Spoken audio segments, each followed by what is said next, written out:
We don't need a bunch of cats in here looking in the mirror. Do I look good? I got my extra bands on. I got my other shoes on. We need more dogs. And welcome back to the latest and greatest episode of the Shaving Points podcast. My name is Jayton May. You can find me on Twitter at jmay56. Joined, as always, by my co-host, Quentin Crisco.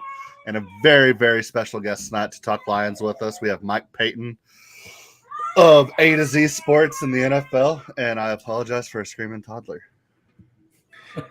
How are you doing tonight, Mike? Glad to have you on the show. I'm doing a lot better than that toddler is doing right now, I'll tell you. I'm glad to be here, guys. Thanks for having me. Yeah, so why don't we just jump in on the Detroit Lions, the NFC North champions here. Don't sleep on them. We've been saying it for years. Don't sleep on the Lions.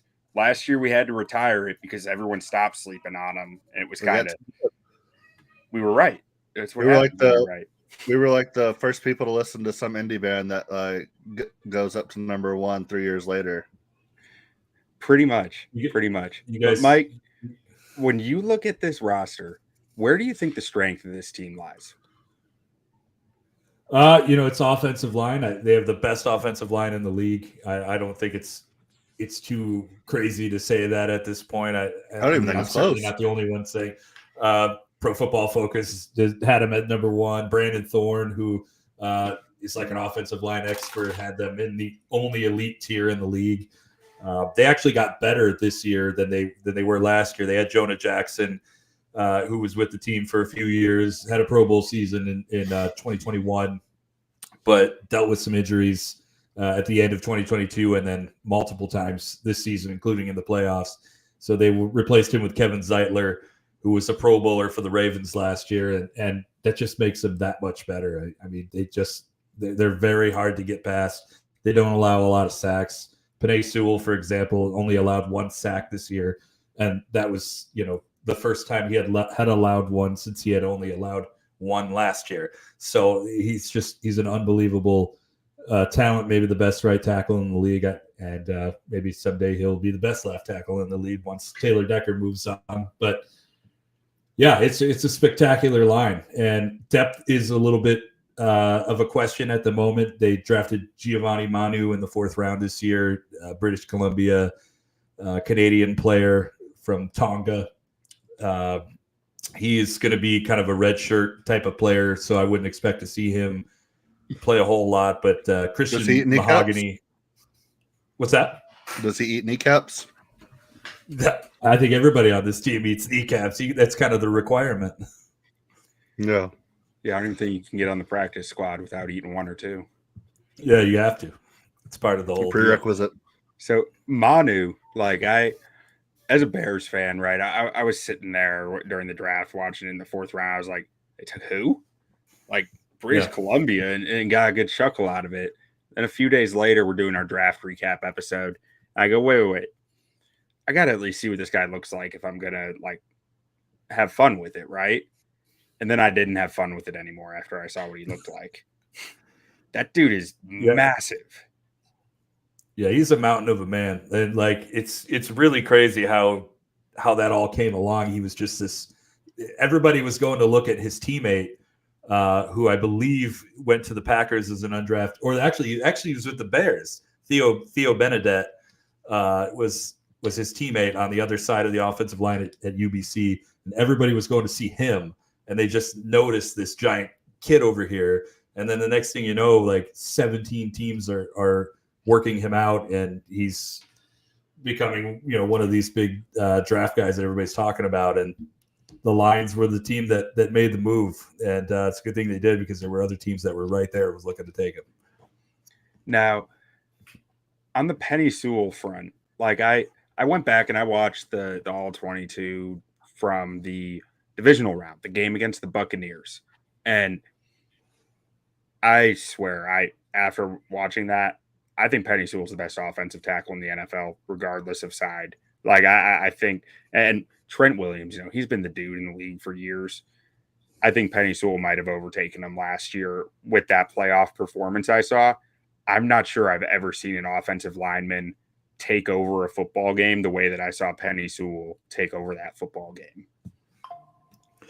Yeah, the guy is an athlete, like that's obviously all offensive linemen are, but like he has athleticism that he could play an offensive position. He could play tight end or fullback or running back if they chose to unleash him in that way. Like, I'm not saying he'd be a Pro Bowler or anything like that, but like he has the athleticism to be able to do stuff like that, and he's able to bring that into his game, and plus, he's like psychologically, like he's a monster. Like he wants to beat you. That's his thing, and you're obviously seeing that he's doing it. And sticking with the offense, and since that's where we started, let's take a look at the skill position rooms, the running backs, the wide receivers, the tight ends, because I think this is a really interesting group because you hear a lot about, or I feel like I've been hearing a lot about how good the Detroit Lions weapons are. And in the back of my head, I'm thinking the wide receiver room's just okay. But then it's like when I look at all three together, I really see the strength. But when I'm just looking at the wide receiver room, I go, it's solid, but it's not like, it doesn't terrify me like some other teams might. But what do you think about how this skill position group all works together? And Jay, I didn't mean to talk over you there. No, I was just going to say, I mean, if Jameson Williams can take any bit of a next step, I mean, this is nasty. I mean, to me, Jahmyr Gibbs might be the most complete back in the league. David Montgomery is a touchdown machine that's going to get you 3 to 5 yards every time he touches the ball. Sam Laporta looked incredible last year. Brock Wright as a second option at tight end is never a bad deal. So, I mean, really, if Jameson Williams can just step up just even in the slightest and then get good production out of either DPJ, Khalif Raymond, Antoine Green, Traquan Smith. I mean, if one of these guys can step up and catch 50 balls for him at that number 3 spot, I mean, this could be the best offense in the league, in my opinion. Yeah, I just think, the offense, obviously, like you name it, like those guys are really good. You mentioned it. You're absolutely right. The only concerns I really have is the receiver room, because right now it's Amon-Ra, St. Brown, and then like a bunch of hopes and dreams. You hope that Jameson Williams is going to be the guy that they drafted him to be, and you hope that's going to happen this year. And Donovan Peoples-Jones, the hope is that he can at least give you what Josh Reynolds gave you last year, and kind of play that same role. They have a very similar play style and body type and athleticism. But after that, Khalif Raymond is more of like a gadget guy, special teams guy. They really kind of went away from using him as like a one of their primary receivers last year. Antoine Green, jury's out on him, and Traquan Smith is the jury's kind of out on whether or not he can still be a contributor in the league. So it's going to be interesting to see what happens. I don't think they're done with receiver yet. Brad Holmes, Lions GM, not too long ago, talked about the possibility of bringing in another receiver or more receiver help during training camp once everything got going. So they may be looking to add. I don't know whether that's trade for somebody big or if that's sign a lower level free agent, or maybe go after like Hakeem Butler from the UFL or something like that. But I definitely think that they need to add another piece there. That's interesting. That's interesting that it would be that public that they might be looking to add there. That's I don't know. I feel like that's worth looking out for, because I do think I'm really interested to see Jameson Williams in a full season here, and hopefully, it seemed like he was starting to come on down the stretch some last year in the playoffs, and maybe that was more scheme stuff, or maybe it was him really kind of starting to grasp the playbook a little more. But I almost wonder how replaceable you might feel like Donovan Peoples-Jones is for the kind of the run heavy offense that they want to run, right? With the condensed sets and the being able to get in and out of so many run looks with the receiver that size, with that blocking ability, which is, everyone groans when you start talking about how good of a blocker a receiver is. But in Kyle Shanahan NFL, it kind of matters. No. Oh, it matters for the Lions too. Let's assume Amon-Ra catches 110 balls, and then Sam Laporta gets his his touches as well. How many catches do we need out of this wide receiver room to really be a successful offense outside of Amon-Ra? We need an extra 100 catches between the rest of them. I think you probably need a little bit more than that. Probably like 150, something like that. I did a piece last week where I projected what everybody's output would be this coming season, and I had Jameson Williams at I believe 75 catches himself for like 750 yards or something like that. So I think that's kind of the baseline. Like Donovan should get at least 40 catches, just because you want to replace that Josh Reynolds role production, which was huge. Yeah, 18-game season too, or 17-game season, excuse me. I mean, you got to basically pencil ASB missing at least 1 or 2 games. Yeah, it happens. Yeah, I mean, I think he missed a game last year, and he missed a game or 2 the year before as well, if I'm not mistaken. And I mean, that's not specifically him. I mean, that's really any receiver in the league. I mean, you're gonna miss a game or 2 whenever you're running that many routes. Like, yeah, absolutely. Yeah, it's a dangerous position to be playing, especially with some of these lower hits that safeties and corners have been laying on some of these taller, bigger receivers. And just out of curiosity, how many running backs are going to be on this roster? Because I see at least 3 NFL running backs there, plus a 4th-round draft pick. Yeah, I think there's going to be 4. I think it'll be Gibbs, Montgomery, and then Sione Vaki is penciled in at that 3rd spot, or could be 4th to start the season. But I think if by the season's over, he'll be 3rd. And then Zonovan Knight is the guy that I think is going to net one of those final spots. I know he played well for the Jets. Yeah, he was really good for the Jets, and Craig Reynolds has been the incumbent there for a while, but Knight just has so much more potential, in my opinion, and he's a younger player as well. So I think Reynolds might be somebody who gets claimed on waivers, but not Zonovan is. I'm interested to see what you're going to do with him. Yeah, interesting. And then we talk the weapons.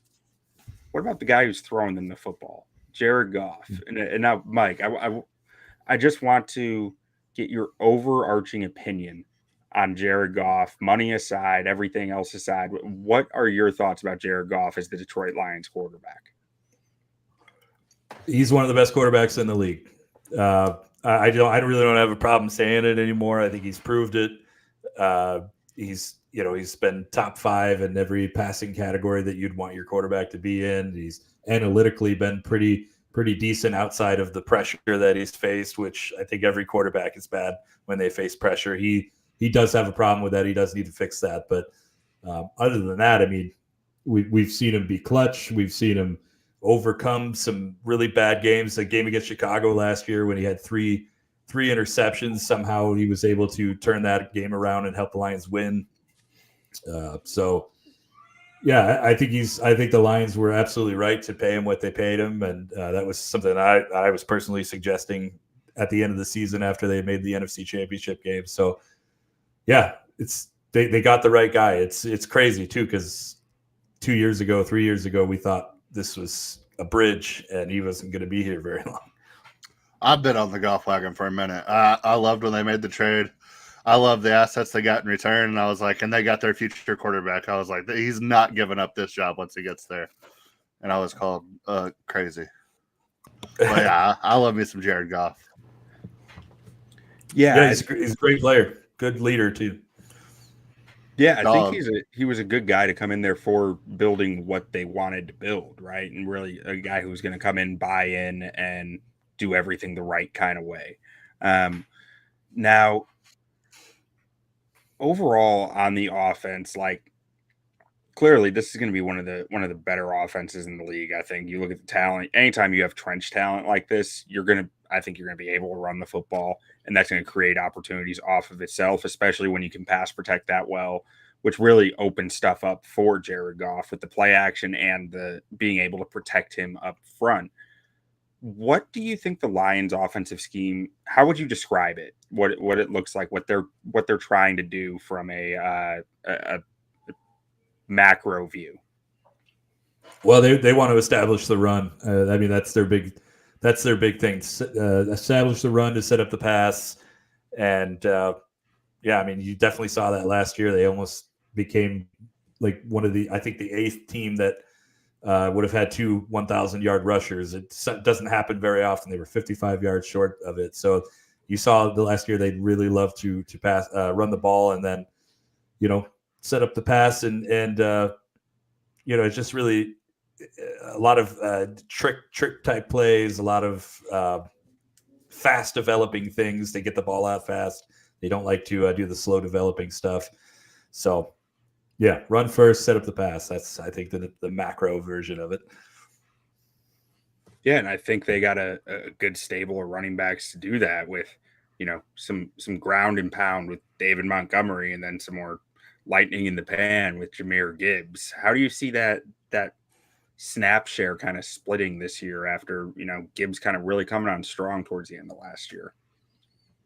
Yeah, I think they put the ball in Gibbs' hands a lot more this year. They really brought him along slowly last year. I know fantasy people were really upset about it, but they eventually got over it once he started producing. But yeah, I think you'll see a lot more of him as your starting running back in getting most of the snaps, and then it'll obviously be a fixture in the pass game as well.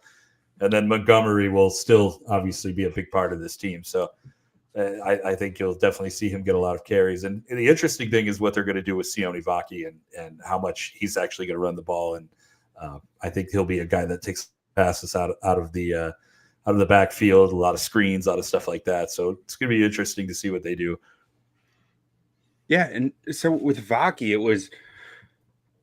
I didn't watch a lot of his tape at running back because, I was looking at him as a safety. Everyone else I was seeing out there was looking at him as a safety.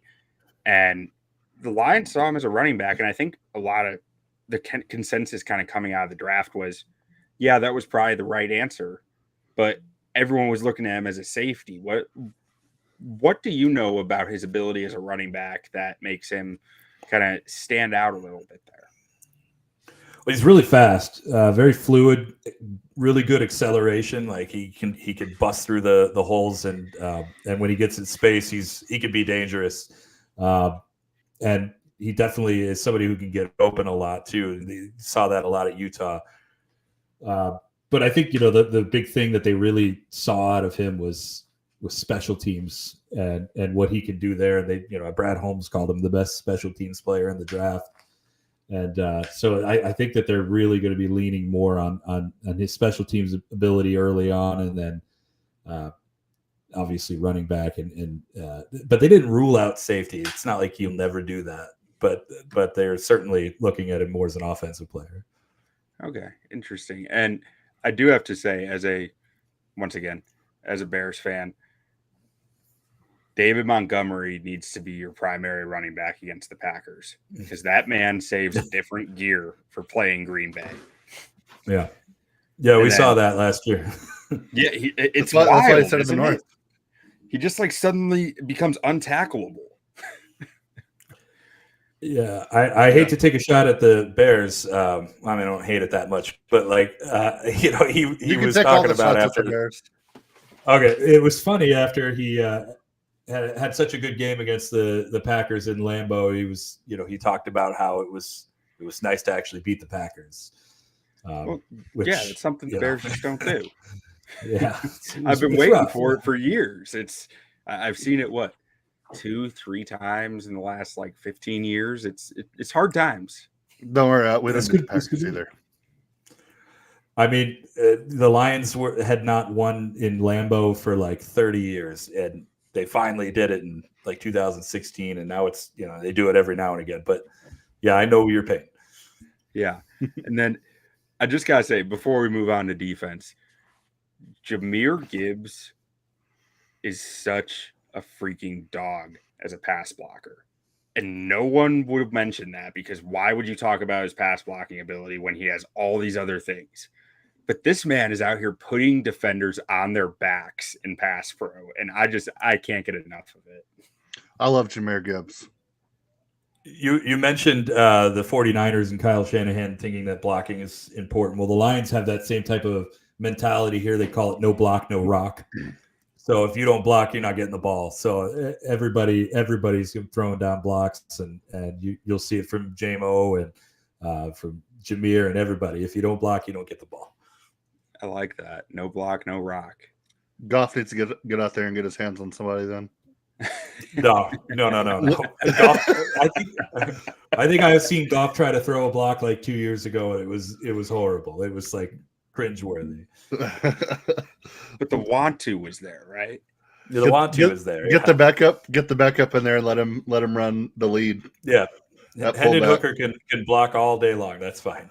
All right. Let's get to this defensive line a little bit, because I think the Lions made one of the most interesting additions of any NFL team this year on their defensive line in DJ Reader. But what do you think the interior of this defensive line, how much of an upgrade is that to what you guys had last year, and what are your expectations for them this year?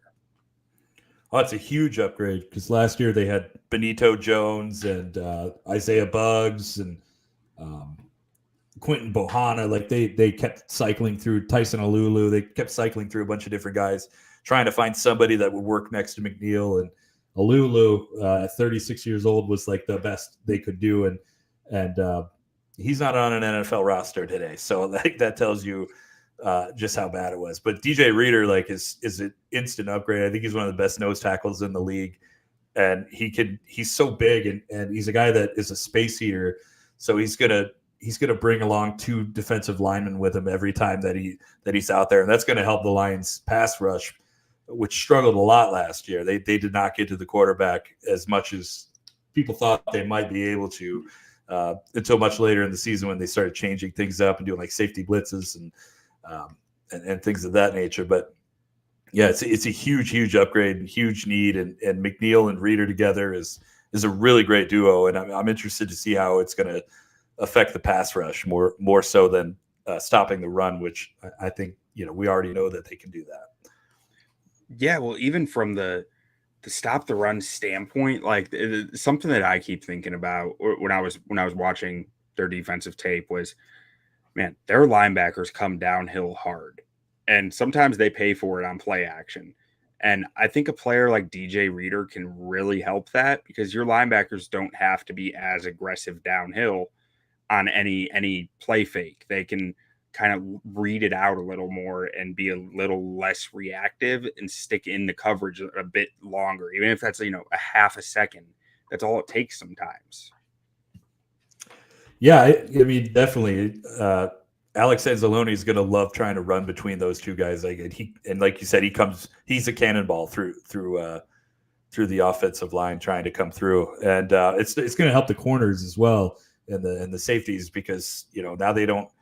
You're going to have a little bit more time to kind of establish your coverage, whereas last year, I mean, it was easy to just quick throw out a pass real quick, and obviously the Lions did not do well in the secondary. But it's gonna be a lot different. And then Marcus Davenport's the other guy that I'm really interested in seeing, because he does have a long injury history. Even last year with the Vikings, he missed a lot of the season, but when he's healthy, he's actually a pretty good player. Those so tools, I'm interested to see if, right, those tools, they're impressive. Right. It's just, let's see if he can stay healthy. Yeah, and so pretty different edge room here than this time, like a year ago. A year ago, I remember there were a lot of guys who had produced in the league, but a lot of guys who had injury concerns in recent years pretty consistently. Whereas this year, I feel like it's Davenport is your injury concern there, but where do Josh Paschal and James Houston stand in this room? Like, what are you expecting from them? Well, James Houston is an interesting one. He had 8 sacks in his rookie year, but he wasn't somebody that they kept on the field a lot. They're trying to figure out what position he is. So last year they put him in at Sam linebacker in camp, and he was number 2 on the depth chart. And then he started they were gonna start starting him, and then he got injured in week 2. So I think that obviously we know he has a bend to him. Like, he can bend very well and is a decent pass rusher. But the Lions, I think, really would like to see what else he can do and what else he can bring to the game. They'd really like to get him to a point where they don't have to take him off the field and he could be in for more than just, your NASCAR package. And then Pascal, Pascal is another guy that flashes really good play sometimes and then disappears other times. So he's somebody that's coming along too. The Lions have this thing where year 3 is where guys really start to show what they can do. And this is year 3 for Pascal. So we'll see where that goes. I know they like him on the inside and the outside. It's going to be interesting to see what happens there. Where was he drafted? He was a fairly high draft pick, wasn't he? Yeah, he was the second round draft. Second round. Okay, that's right. That's what I thought. Yeah, I mean, so there's definitely talent there when you're going that high in the draft. The physical talent has to be there. And if it's year 3 for Lions, maybe it's year 3 for him this year. Yeah, they're hoping so for sure. Yeah, and then in the linebacker room, I mean, I feel like this is one of the strengths of this team. But what can you tell me about how Alex Anzalone, Derek Barnes, Jack Campbell, Malcolm Rodriguez are all gonna impact this team? Because I feel like that you have four guys who could start there. Rodrigo, a position that's really only starting 2 guys. Yeah, no, I mean, Alex Anzalone and Jack Campbell will probably be your 2 starters this year. And Campbell's had a really good spring, started to really come along too at the end of the season last year. Anzalone had the best year of his career. You hope that he can replicate that this year. Derek Barnes also really starting to finally come along. He's had a really great start in his rookie year in 2021 and then kind of dipped back down, but now he's playing a lot better. Had that huge interception against the Bucs in the second round of the playoffs. Malcolm Rodriguez is kind of he's just kind of lost right now. He had that starting spot in 2021. He was everybody's favorite guy because of Hard Knocks and everything, but now he's like the 5th guy on the depth chart. And I know they're sort of planning to use him as a fullback again, like they did last year, and he'll be on special teams a lot. It's going to be interesting. I've really kind of thought that maybe there was a possibility he could be traded to a team that could probably utilize him more. Jalen Reeves-Maybin is the best special teams player in the league. He doesn't play a whole lot on defense, but he's incredible on special teams. All-pro guy last year. So what I'm hearing is between Vaki and Rodriguez and Reeves-Maybin, this special teams unit's going to bang. They're going to be good. Yeah, no, they're going to be. They should be very good. And then they also got C.J. Moore back this year after his gambling suspension. He's a safety, but he's been a really big special teams guy for them before that. So he's back now, and they really loaded up their special teams unit. So should we load up on his props? You could do it, but I didn't tell you to do it. So if you lose money, it's not on me. I'm really good at losing money.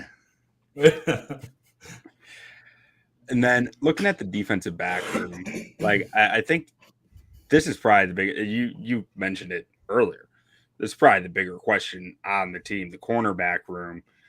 A lot of change here with Carlton Davis being traded for, Meek Robertson being signed, and then the two draft picks in Terry Nardle and Ennis Rakestraw.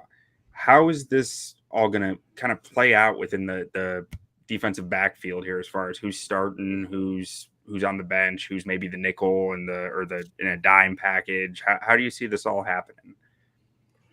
Well, Carlton Davis will be the cornerback 1 for sure, and then Terrian will take that number 2 spot. The Lions have been trying to love Terry Arnold. He's my favorite corner in the draft. Oh, he's unbelievable. Really, such a character too. Every time that guy talks, you're just glued to him. I'm glad we could trade that to you, because that's whenever he fell to the Cowboys, I'm like, we don't really need DB that bad, but I would love to take him, and then we traded. It definitely worked out, but I think they've been trying to work Ennis Rakestraw into the slot corner spot, which would put Brian Branch back at safety, where he's that's where he's the best at, or he's his best at, I should say. And then Meek Robertson will also he'll be like a utility guy who plays inside outside. That's what he was doing for the Raiders. He's a lot better outside, but I'm sure the Lions will definitely try to use him inside as well. And then as far as these depth guys, that's kind of like a battle that's completely up in the air. Emmanuel Mosley, 2 torn ACLs in a row. We'll see if he even plays this year. Khalil Dorsey is somebody who had a really good spring, was good on special teams as a return man last year. I think they might try and do that again. And then Stephen Gilmore's little brother. It's really weird. Like, he had a great preseason, then they stashed him on the 53-man roster all season long, but never actually played him. So I think they like him, and they didn't want to risk him getting claimed by anybody. So we'll see what happens this year. Wait, so you're telling me Stephon Gilmore's parents named their 2 sons Stephon and Steven? Yes, it's very confusing. Well, there was everybody called Stephon Steven growing up, and they're like, well, screw it. We'll just name the next one Steven. Clear things up for everybody. I've been looking at this graphic over the last few days. And every time I come to this slide, I'm like, Stephon Gilmore's there? Oh no, it's Stephen Gilmore. They got to be like 5 or 6 years apart. Yeah. They're pretty far apart for sure. So it's like he's like 23, and I think Stephon's like 35. So yeah. I was about to say Stephon Gilmore's been doing it for a long time. Mm-hmm. So I mean, it had to be like intentional, like as almost as a joke. Like everybody called him Steven growing up. We're just gonna name this one Steven. Like, yeah. So yeah, probably this room, like I really like a lot of what they've done here, because I see guys who are very interchangeable at different spots within the defense, as far as being nickel, maybe being a dime backer, playing outside. Like, I see a lot of guys who can serve a lot of roles, and makes me think that they can start to get pretty creative on the back end with disguises and things, as long as the rookies can keep up to speed with it. Especially when you factor in Brian Branch and his versatility back there. Like, Brian Branch can play either safety spot, he can play in the nickel. Terry Arnold comes from a Saban defense where he was asked to do have a lot of checks, a lot of reads, a lot of responsibilities. He can probably handle multiple things.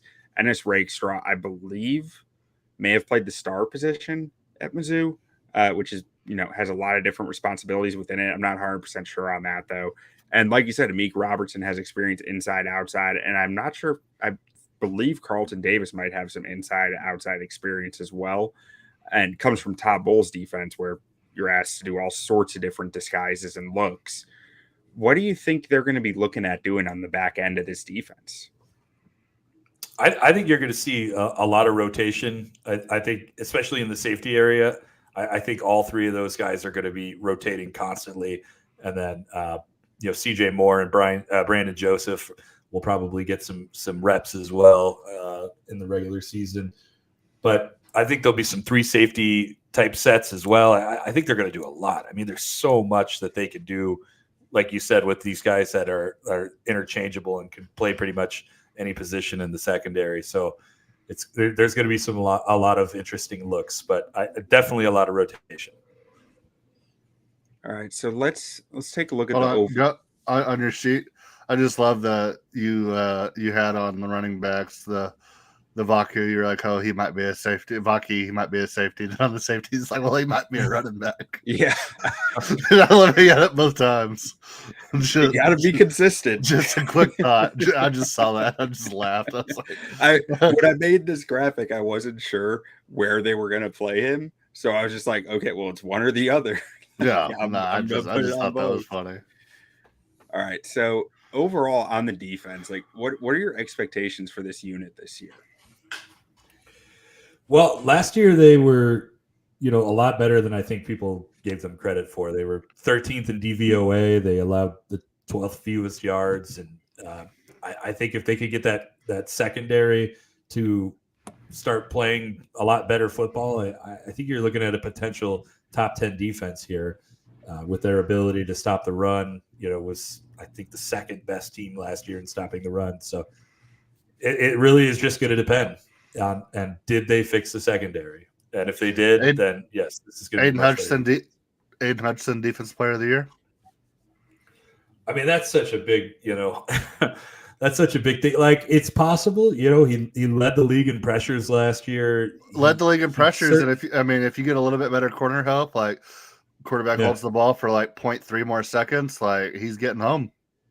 Right, and then with, like I said, with Reeder and McNeil eating some space, nasty. It's possible. It's possible, but with TJ Watt and Nick Bosa and all these guys around, you got to get over those guys. Trash. Do you think Liam McNeil gets overlooked or overshadowed by Aiden Hutchinson some? Not to take away from Hutchinson, but I think McNeil, I'm not sure he gets the shine he deserves, but what do you think? No, I think that. I do agree with you. ESPN put out their top 10 defensive tackles today, as told by the NFL execs, and he wasn't even on that list. And they listed like 22 players in total with honorable mentions and players mentions. And so, I think he's definitely somebody that gets overlooked.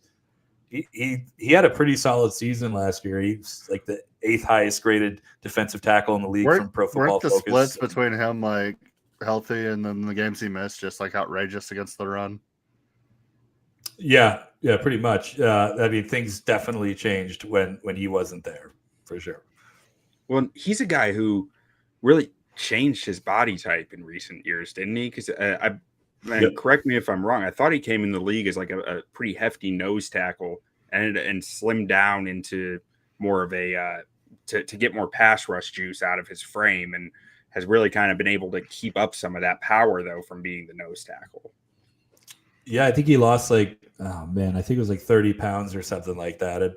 But he made a lot of that back up in muscle and stuff, and it really showed last year. He had 5 sacks, which he looked really good in the pass rush game. So we'll see what he's able to do that with some help, with more help. All right. So what are your expectations for this team overall? Like, where do you think they should be on win total, on like playoff seeding, on final end of season results? I predicted them to have a 13-5 record when the schedule dropped.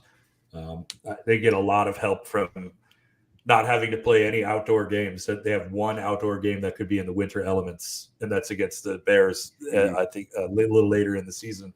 Other than that, everything is indoor or in sunny California.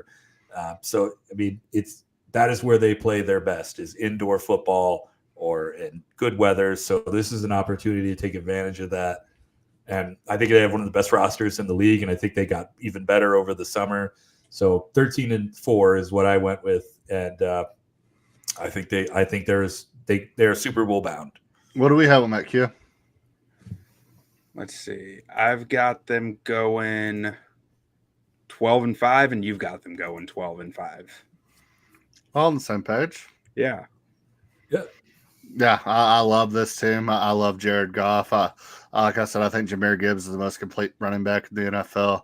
David Montgomery is an absolute monster. This offensive line is just so incredible, and they work so well together. I think if this defense can just hold it together, play good, solid defense, get after the quarterback, maybe get a couple turnovers, I think we could see the best Detroit Lions team of all time, which, the bar's not incredibly high, but look at some of the Stafford years and everything. Look at the team last year. They've had some high moments, but I don't think, as I don't want to put words in your mouth, but as a Lions fan, I don't think Lions fans have ever been this excited going into a season in our lifetimes. No, man, it's a whole nother world. I've never seen anything like it. You open up Bleacher Report or ESPN articles or watch ESPN, and they're talking about the Lions being in the Super Bowl, and it's just weird. I've never seen it in my life. Like the Stafford Lions never came close to this type of hype. Correct me if I'm wrong. Not being in the fandom and really hearing what everybody has to say, but was there ever a year during the Stafford years where, you more or less expected it at worst at another NFC Championship appearance? 2014 was probably the one other season where they had going Stafford. Calvin Johnson. They going in like everybody expected them to be really good. 2015, actually, everybody expected them to be incredibly good, and then they only won 4 games. So thinking back, like a team that has arguably the best wide receiver in the NFL, a more than capable quarterback, if not a Pro Bowl level quarterback, Hall of Famer, and the best defensive tackle in the NFL, like that mix right there is just that has to put you up there in expectations. Thinking about Ndamukong Suh, Calvin Johnson, talking about 15 Lions. Yeah. The problem is they just had so much money tied up in those 3 guys that they were unable to really find any other talent. They weren't drafting all that well, and that's right. Didn't have a run game, and were all 3 were before the rookie pay scale, right? Yeah, all 3 were before the rookie pay scale, and they were all 3 on their second contracts, I believe, or at minimum second contract. Sue might have still been on rookie deal. I'm not sure. But, I mean, Calvin was what, 08 draft class? 07. 07. Yeah. So, I mean, him and Stafford definitely were already on second or third deals by that time. And Sue, but even just Sue would have had to have been the whole pushing timeline together. Like, it seems baffling, but at the same time, like that's a serious disadvantage when you have that many guys before the rookie pay scale came in. But God, Calvin Johnson was incredible. Can we just acknowledge that for a second? Yeah, that's no problem. We could definitely acknowledge. Playing with Calvin Johnson at Georgia Tech on NCAA was a cheat code. Mike, what's the bar here? What is the best Lions team of all time? The 2023 Detroit Lions. Yeah, NFC Championship appearance. Probably should have gone to the Super Bowl. Yeah, it's like I was born in 1985. I saw the only other team that won a playoff game in 1991. They were a great team, but I mean, this team is unbelievable. They won the NFC North. They made it to the NFC Championship game. They won their most games in franchise history, tied with the 91 Lions. But like, I've just never seen anything like this where it clicks on every angle. They did everything it took to make the Super Bowl, and just I still can't believe they lost that game. Yeah, man, it a lot of bad things bounced the wrong way. So it happens. Where is Dan Campbell in the all-time head coach ranks among Detroit Lions coaches? Number 1. Yeah, it's hard not to put him number 1. Yeah, I mean, Wayne Fontes is probably the other guy. You know, he's the guy who got him to the NFC Championship game the last time, but Campbell has just been incredible. Especially the way he's built the team. It's not like he inherited just like an insane amount of talent. Like when they were changing coaches back in the Stafford days, like, I mean, you're taking over a team with Hall of Fame quarterback, one of the greatest receivers of all time. I mean, he kind of came in, built it, or between him and the GM, but kind of built it his own way. I mean, Campbell's incredible. It's been a complete change. Like, you mentioned, you said it, like he didn't inherit basically anything at all. Stafford left and everyone followed him. So it was bare bones when he got here. And he was kind of a punching bag when he came in, like the shit that he was saying. People were like, oh, okay, well, this Jared Goff thing is going to blow up. Dan Campbell, I mean, he's saying all this ridiculous shit. Like, he'll be gone. And it's same old Detroit Lions, like, bring in a filler at QB, bring in a coach that thinks he can turn the thing around, and then you're starting over again. And, I mean, he took everything out of that opportunity, built the team his way. And, I mean, as much as they're an indoor team, like, they're also a hit-you-in-the-mouth team. Right. No, there's absolutely something to be said for that. I'm trying to think where I heard this the other day, but it was just like, you hear all the time in the NFL that a team takes on the personality of its head coach. And there is not a team in the NFL right now who hits you harder and more often than the Detroit Lions. Like, these guys, and it's not easy to play like at the same time play a finesse style football. Like, I mean, they do both. Like, week 1, every team in the NFL is hitting you hard and constantly. Week 12, when stuff's starting to fall apart on your body and you're still out there smashing guys in the mouth, that's a testament to the coach. That's testament to the culture. And that's something the Detroit Lions seem to have in spades right now. And it's something that you can sustain. Like you can get more out of less when injuries happen and stuff along those lines, when that's the way that you play and that's the expectation in your organization, I think. Yeah, I mean, it's something the Lions had never really had before, an identity and a culture, and he's brought it on. And you're right, they all live through him and do everything the way that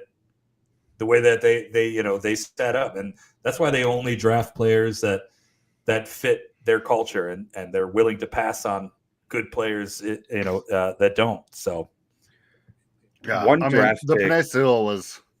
I mean, he's one of my favorite players coming out in a long time. I mean, it just seems like every time I have a favorite player in the draft, it's always the Lions. Like, I loved Jahmyr Gibbs last year. I mean, everybody loved Penei Sewell, but I was like, it just seems like they just draft culture. Yeah, and absolutely. That's what they're going for. One draft pick from this last draft who we didn't touch on when we were looking at the positions is Mekhi Wingo, and way down like the 5th or 6th round. I'm hoping he gets onto the field because I loved his tape at LSU. I thought there was a lot to see within his player profile and a lot to still grow as long as the health concerns checked out with where he fell. Clearly some teams had some more health concerns, but I mean, I think the guy's potential is sky high. Yeah, I thought it was crazy that he went that low too. I mean, I get the health thing and that he's a little undersized for his position, but he was so good at LSU, and also not just that, but like he was a leader at LSU, a team captain. They put number 18 on him, and like that's such a huge thing. They don't just give that to anybody. And I really thought he was a great fit for the Lions, but I thought he would get drafted in like the 4th round. So it was a surprise to see him that late. All right. Well, you got anything else, Q? Nope, I'm good. Okay. So before we let you go, if it's not the Lions and the NFC North, whose division is it? And who? I wouldn't say scared, because I don't think the Lions should be scared of anybody.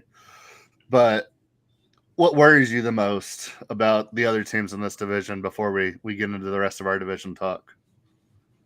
Yeah, I mean, the Packers, man, like, of course they just get another great quarterback. They didn't even have to try all that hard. We'll see if Jordan Love can continue to be what he was this year. Like that's going to be a problem. And I think the Bears, obviously, that offense, if they're able to be, what everyone thinks, if Caleb Williams is what everyone thinks he's going to be, he has an unbelievable supporting cast on that offense. And then the Vikings, I think, they're a rebuilding team. We'll see what they can be later. Yeah. Yeah, I think that's how most people feel. I mean, I high on this Bears team, but still love the Lions. I'm cautiously optimistic on the Bears, and the thing that scares me the most is, you said if this quarterback is what we all think he is. I've said that many times in my life, and that, like, I do think it's different, but it's just this constant lingering thought in the back of my mind. Like, I've read this book before. Caleb Williams is going to throw for like 4,300 yards and 42 touchdowns 13 weeks into the season, then get hit by a bus. I mean, I'm knocking on wood. Don't put that evil on me. Like, but that'd be worse than him being bad. Yeah. So if that's all we got for Lions, where can people find your work, Mike? You can find me at A to Z sports.com/Detroit. That's where all my articles are. And then you can find me on Twitter at A to Z _Payton. And come talk Lions, come talk NFC North. I'm always willing to do it. And then you do some obscure basketball podcast, you were saying? Oh, yes. I co-host a historical basketball podcast called Bad Boys and Beyond. That goes live on Twitter every Wednesday and YouTube, and you can listen to it the next day on Spotify or iTunes. But if you like old basketball, come join us.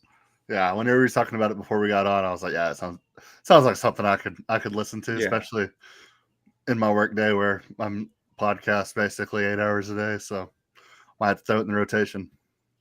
Yeah, give it a look. All right. Appreciate you. Yeah, thanks, Mike. Absolutely. Thanks. All right. And then, Jay, do you want to go through some of the bets that we like here? Yeah, so with this Lions team, I mean, over under 10.5. I mean, I think we both like the over, and you're getting plus money. I might even try to find it at 11 and try to get that number up to about plus 115, plus 120, and don't even worry about the hook because I mean we both like them winning 12. But I think winning NFC champ at plus 600 is pretty good value for a team this talented. I mean, usually when you see a team this talented, I mean, you're not getting any better than plus 500, 5-1 odds to win their conference.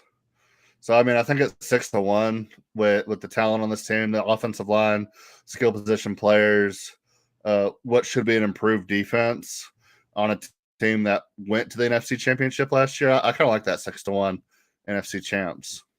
Yeah, I like that. If I'm betting one thing, it's probably the over. Like that. Yeah, that absolutely. Seems like a mistake to me. But the NFC champs seems like good value there too. I gotta say that one thing I meant to ask Mike about this, and I just it slipped my mind. But one thing that I can't shake, just this little thing, is after their playoff loss, Dan Campbell, all emotional, was up there at the mic, telling the truth.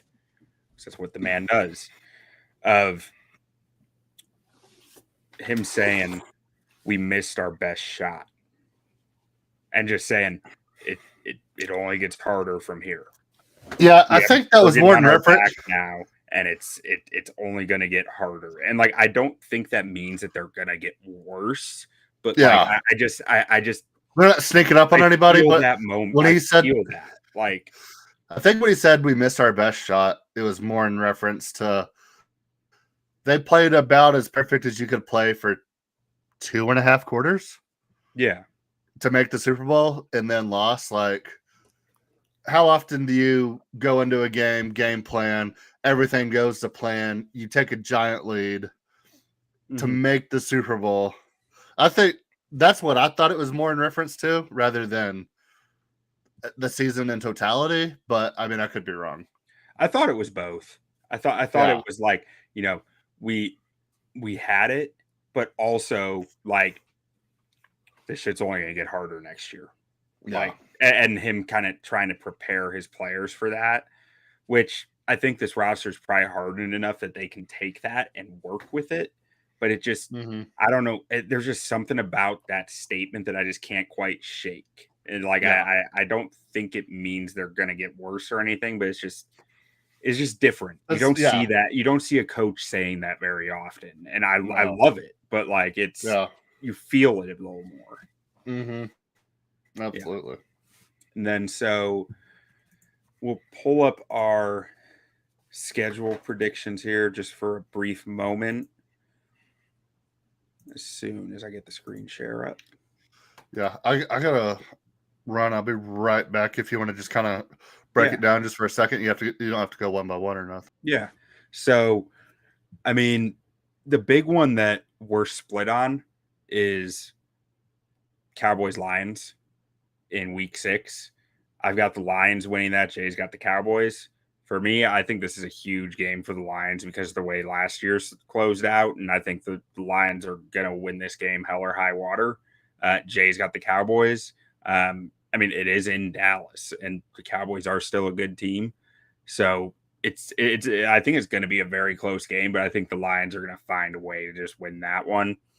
And then you got the Lions in week 9. I've got the Packers. That's the other one we're split on. And then week 14, you've got the Packers and I've got the Lions. That kind of evens out. And then in week 17, Jay's got the 49ers. I've got the Lions. But otherwise, we're seeing pretty much eye to eye. week 18, I've got the Vikings. Jay's got the Lions. But that's more about where they're sitting in the schedule more than anything. I just think they're going to be sitting starters. But otherwise, we're pretty similar here. I do have Matt Stafford going into Detroit week 1 and winning, and Jay's got the Lions winning that game. I think that after losing in the playoffs in Detroit last year, Stafford's going to come out, and McVay with a full offseason of game planning, I think they're going to find a way to win that game. But ultimately, on the season, both Jay and I have Lions sitting at 12-5. And then we will move on to our next team here, which are my beloved charter franchise, Chicago Bears. And boy, oh boy, have I been talking about this team for a while now. Just start at the front of it, Caleb Williams. Caleb Williams is the Bears starting quarterback, number 1 overall pick, generational prospect, if you like that word. If you don't like that word, I don't know what else to say. Just one of the better QB prospects in recent history, maybe would be the way to put it. But Caleb Williams is coming into Chicago with probably the best situation a number 1 pick quarterback has ever had. You got DJ Moore, you got Rome Odunze, you got Keenan Allen, DeAndre Swift, Cole Kmet, Gerald Everett, probably an average offensive line. That's probably the one knock on this offense when you're looking at the total offense. But the Chicago Bears have given Caleb Williams everything possible to be successful in his rookie year. And when you look at recent rookie quarterbacks, you break down their numbers on a per game basis. I don't think there's any reason to expect Caleb Williams to do less than a Baker Mayfield, Jameis Winston, Justin Herbert, Joe Burrow type player. Yeah, that's got to be the floor, right? As around him. That's 4,000 yards, 22 touchdowns. Yeah. On average. Like that is where my expectation is for Caleb Williams, because that's when I dig through the numbers, that is what makes sense to me. When I look at this supporting cast, when I look at the prospect that Caleb Williams is, when I look at his tape and see what he is and try not to get too excited and try to temper my expectations, I'm also sitting there pushing back against it. Like, you set the bar high for a player like this, because it should be high when you look at this roster. Yeah. And I mean, historically speaking, obviously this is the best situation. The number 1 overall pick has fallen in probably history. But I mean, first round quarterback, it's probably still, I mean, it's up there. I guess Lamar was pretty good situation, but I mean, I don't think Lamar's situation is this. Was this? No, like, no. I don't think it was close. The outside of coaching. Better. Yeah, okay. Coaching is where, if we're talking pure roster talent, it's roster talent. It's this is the best by far for a first round quarterback roster. Yeah, offensive situation. I mean, for what the quarterback can control, this is far and away the best situation for a first round quarterback.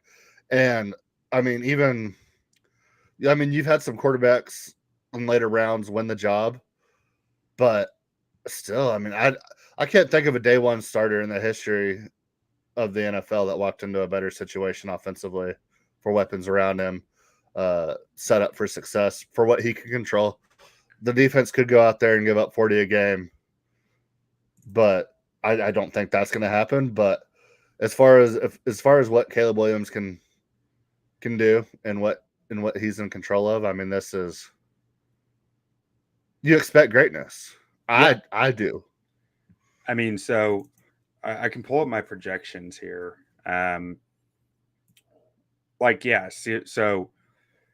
Jameis Winston, Baker Mayfield, Joe Burrow, CJ Stroud, and Justin Herbert all averaged over 250 yards a game. Like, those were guys who had solid supporting casts, highly drafted players who walked into the NFL with similar pedigree. That's 250 yards a game. That's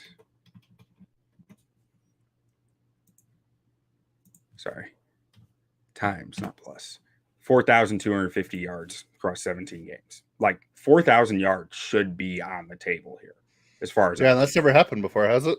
No, he'll be the first Bears quarterback to ever throw for 4,000 yards. I wouldn't be surprised if he does 4,000 in 14 games. So let me tell you this, because this is where Bears fans are stuck between immovable object and a hard place, because it's like, it is not unreasonable for Caleb Williams to break every Bears passing record in history as a rookie and still not live up to expectations. But it also would mean he's breaking every Bears passing record as a rookie. Yeah. If you're a fan who only watches the Chicago Bears, that seems ludicrous. That seems undoable. But it's not. No, I mean, I think if he doesn't break most of the records, it's a year one failure. But then do you fire another coach with the year two quarterback in that situation? No, you can't. You just can't. Yeah, I don't think you can. But I mean, if he doesn't throw for 4,000 yards, like you said, that's 250 yards a game. With this offense, with what they went out and got, Keenan Allen, who can, if he's healthy, he can catch 100 balls. DJ Moore, this will be the best quarterback he's ever played with, by far, probably. A top 10 pick at wide receiver, bringing in DeAndre Swift, who can catch 25 to 35 balls from you out of the backfield. A tight end that can catch you 50 to 60 balls. So here's rookie situations that I ran through since 2015. Just based on some simple like PFF numbers of, I think it was based on snap counts and PFF grades. So wide receiver talent, it has 2016 Dak Prescott ahead of Caleb, but that's it. 2016 Dak Prescott was the most overrated version of Dak Prescott we've seen. Yeah. At tight end, he's in the top 10. Running back, probably top 15. I would put that running back situation better than that, but it might be. I understand the grades. Yeah.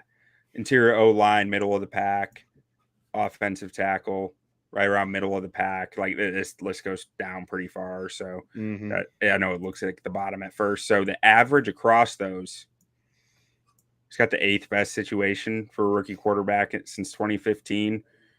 And that's without weighting by position group. Like you look at Carson Wentz, Carson Wentz was all O-line. The weapons were not there. Jameis Winston was probably right there, very similar. Lamar Jackson is putting ahead, but again, that's a lot of O-line and tight end. Like the receiver room is really lacking. And if I was going to weight this, the receiver would be my most heavily weighted position. Yeah. And I mean, so what we're really comparing to as far as situation goes is that 2016 Dak Prescott, where Dak didn't look all that great that year as somebody who watched every single snap of every single game. The numbers were there. Everybody was clamoring for him, but that was Tony Romo's team. Dak didn't have to do a whole lot. They won a lot of games. And, I mean, he was throwing checkdowns. He was missing Des Bryant running wide open down the field multiple times a game. And that was the success that the Cowboys offense had. I mean, I want to say our points per game was not very good, but our defense played so well that it made it seem like the points per game were better than it was. But I just remember so many games of winning like 21-14, but we were like, I very rarely where we scored more than like 30 points a game, and Dak, on as far as numbers went, looked incredible. Yeah. So I mean, I can only imagine what somebody who like Caleb, in that situation, similar talent. Yeah. Now, let's dig into this a little bit. So at running back, you got Khalil Herbert, you got DeAndre Swift. Swift's the starter, and Herbert is expected to be the number 2 guy. Roschon Johnson might actually be fighting for the number 2 spot here. Roschon was Ryan Pohl's draft pick. Khalil Herbert in a contract year here and has struggled to stay healthy, but he's been explosive as all get out when he's been healthy. Strong running back room, not excellent, but not like it's good. It's good depth. There's not a back in here that I'm like, oh, that dude. But like you have. I think DeAndre Swift can be that guy, but he's got to carry the load, which he really hasn't done yet. But I think he can. I think DeAndre Swift he's part of a committee in my mind. I don't think that he's gonna be your workhorse because I don't think he's a powerful between the tackles guy. I don't think he's going to be great in pass protection here. I think he's going to be a guy who's working it as a committee with Herbert, with Johnson. I'm not sure where Travis Homer fits in all this. I think Roschon Johnson showed some stuff last year to like. I love Roschon Johnson. But he doesn't have the breakaway speed of a Herbert or Swift that you're looking for, though. He could be like a poor man's David Montgomery. Yeah. No, I think that's a great way to look at him. I think that's exactly what he is. And then like elusive, but not fast enough to capitalize on the elusiveness. Yeah, but I mean, if he gets in a rhythm, he can score you 10 to 12 touchdowns and get you 3 to 5 yards of carry every time. Yeah. And then at the wide pass block. Yeah, no, he's actually really good at pass pro. He's the one running back in the room who you can trust in pass pro. Which is why I think he's going to see the field more than some might expect. Yeah. Well, let's talk about your receivers. I mean, DJ Moore is going to be the breadwinner here. He's getting the most targets. He is your number one. Keenan Allen coming into a bit of a different role because he has been the primary target getter for years now. High volume target guy. Yeah. High volume, lower efficiency guy. But like you can put up with the lower efficiency because he keeps capitalizing on the value. Like he keeps doing it. 11.5 yards per reception might be below average. But if he's doing it over and over and over, it's good because you just can't stop it. Yeah. And I'm curious. What were you going to say? Oh, so I was just going to say on Rome Odunze, your first round receiver. I feel like we really haven't seen a big miss on a top end receiver in a few years. I mean, I feel like the valuation process has gotten I wouldn't say concrete, but been pretty solid as far as like top 15 guys go at wide receiver. I mean, there's been obviously some anomalies that have far exceeded than some that maybe not as much, but I mean, what do you expect out of a top 10 wide receiver? I mean, yeah, like year one, and you had Drake London, Garrett Wilson, Chris Olave, Jameson Williams, Jahan Dotson in the top 16. Then you had Treylon Burks at 18. That's probably the first one that wasn't a hit. In 23, I mean, you didn't have any go in the top 15, but you had JSN, Quentin Johnson, Zay Flowers, and Jordan Addison. You had 3 for 4 there, I feel like. Yeah. I mean, I feel like that receivers are really contributing early and often. And in the top 10, absolutely. Top 15, probably, it definitely seems that way. Like, even in 21, it's like Kadarius Toney was at 20. But before that, you had Devonta Smith, you had Jalen Waddle, Jamar Chase. I mean, even Kadarius Toney wasn't bad when he was healthy on the Giants. I mean, I don't know what happened to him since then, but when he was a solid option. I mean, so I'm really interested to see how Keenan Allen and Rome Odunze coexist here. Because with DJ Moore, because you're gonna be in 12 personnel at times. If I'm the Bears, if I am Shane Waldron, I'm sitting here saying, nah, I don't want Keenan Allen blocking in 12 personnel. Yeah. He's old. He's important. Yeah. We're not using him as a blocker in 12 personnel. Get the kid out there in 12 personnel. Keenan Allen's a slot receiver in 11 personnel. Yeah. So I think you're going to see Rome Odunze get more snaps than Keenan Allen. But maybe not more targets. Yeah, exactly. I think he's going to be more important in the blocking situations and more of a downfield threat. Like he'll probably have a pretty high yards per catch. I think he's going to be a downfield guy because DJ Moore can win at all 3 levels. Keenan Allen is winning at the short to intermediate. And I think Rome Odunze is going to be your intermediate deep guy. And then you have really everything kind of covered with a good amount of variability in there for your wide receiver room. Yeah. No, I mean, this has got to be the most exciting wide receiver room in the league. It's up there. Like it is. I don't know what to do with myself, if I'm being honest. Looking at it, I'm like, what's going to go wrong? Something's going to go wrong. But if one guy goes down, you still have two awesome receivers no matter what. Like, and you have Velus Jones too. Yeah. He's there. Hey, he might just eat under the new kick return rules. Yeah. Special teams player of the year, all pro special teamer. It might be in the cards as long as he can catch the ball. Why don't they just let Caleb Williams return kicks on special teams? Because you got Velus Jones Jr. Seriously, Velus Jones was drafted to be a kick returner. Like, that's why he was picked where he was. And the thought was he could be a decent receiver too, but he hasn't been able to be a decent receiver. He can't catch punts. So he's just a kick returner. But these new kick return rules really fit the way that he runs. It could work. I'm not saying it will. I'm just saying it maybe. Yeah. Yeah. And then it's exciting times. Tight end. They signed Gerald Everett because this is my take. This is my tinfoil hat theory.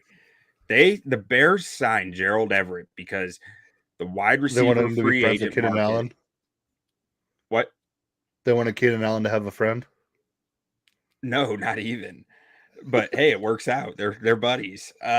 Because the free agent market for wide receiver was not there. There wasn't anyone worth paying. And they didn't know if they'd be able to trade for Keenan Allen. They didn't know if Rome Odunze would be there at 9. And they said, we need someone who can catch the dang football. So they got a huge target. Gerald Everett thinking, okay, Gerald Everett can be like a pseudo wide receiver for us. Shane Waldron likes to use we've seen him use, I shouldn't say likes to use, we've seen him use a lot of 12 personnel in Seattle because he had to. We can make that work. But then they realize they can trade for Keenan Allen. They go, great. Okay, that still works. And then Rome Odunze falls in their laps in the draft. And they're like, oh, awesome. I mean, I think there's a chance Gerald Everett ends up being the odd man out in all this because he wasn't like, he doesn't quite fit the picture anymore. I think there's still a role for him, but I don't think he's going to put up the numbers that. You don't think he could take over Cole Kmet? No, I think Cole Kmet's your dude. You paid Cole Kmet. He's your starting in line tight end. Yeah. Like, I think they'll utilize Everett, but I don't think utilizing him is a focal point for this offense. When you have 3 receivers this good, why would it be? Yeah, no, I mean, I agree. And then you also have some running backs to catch the ball to the backfield too. So yeah, like I just don't know if there's enough targets to go around, and I think Everett's going to end up being the odd man out. Yeah.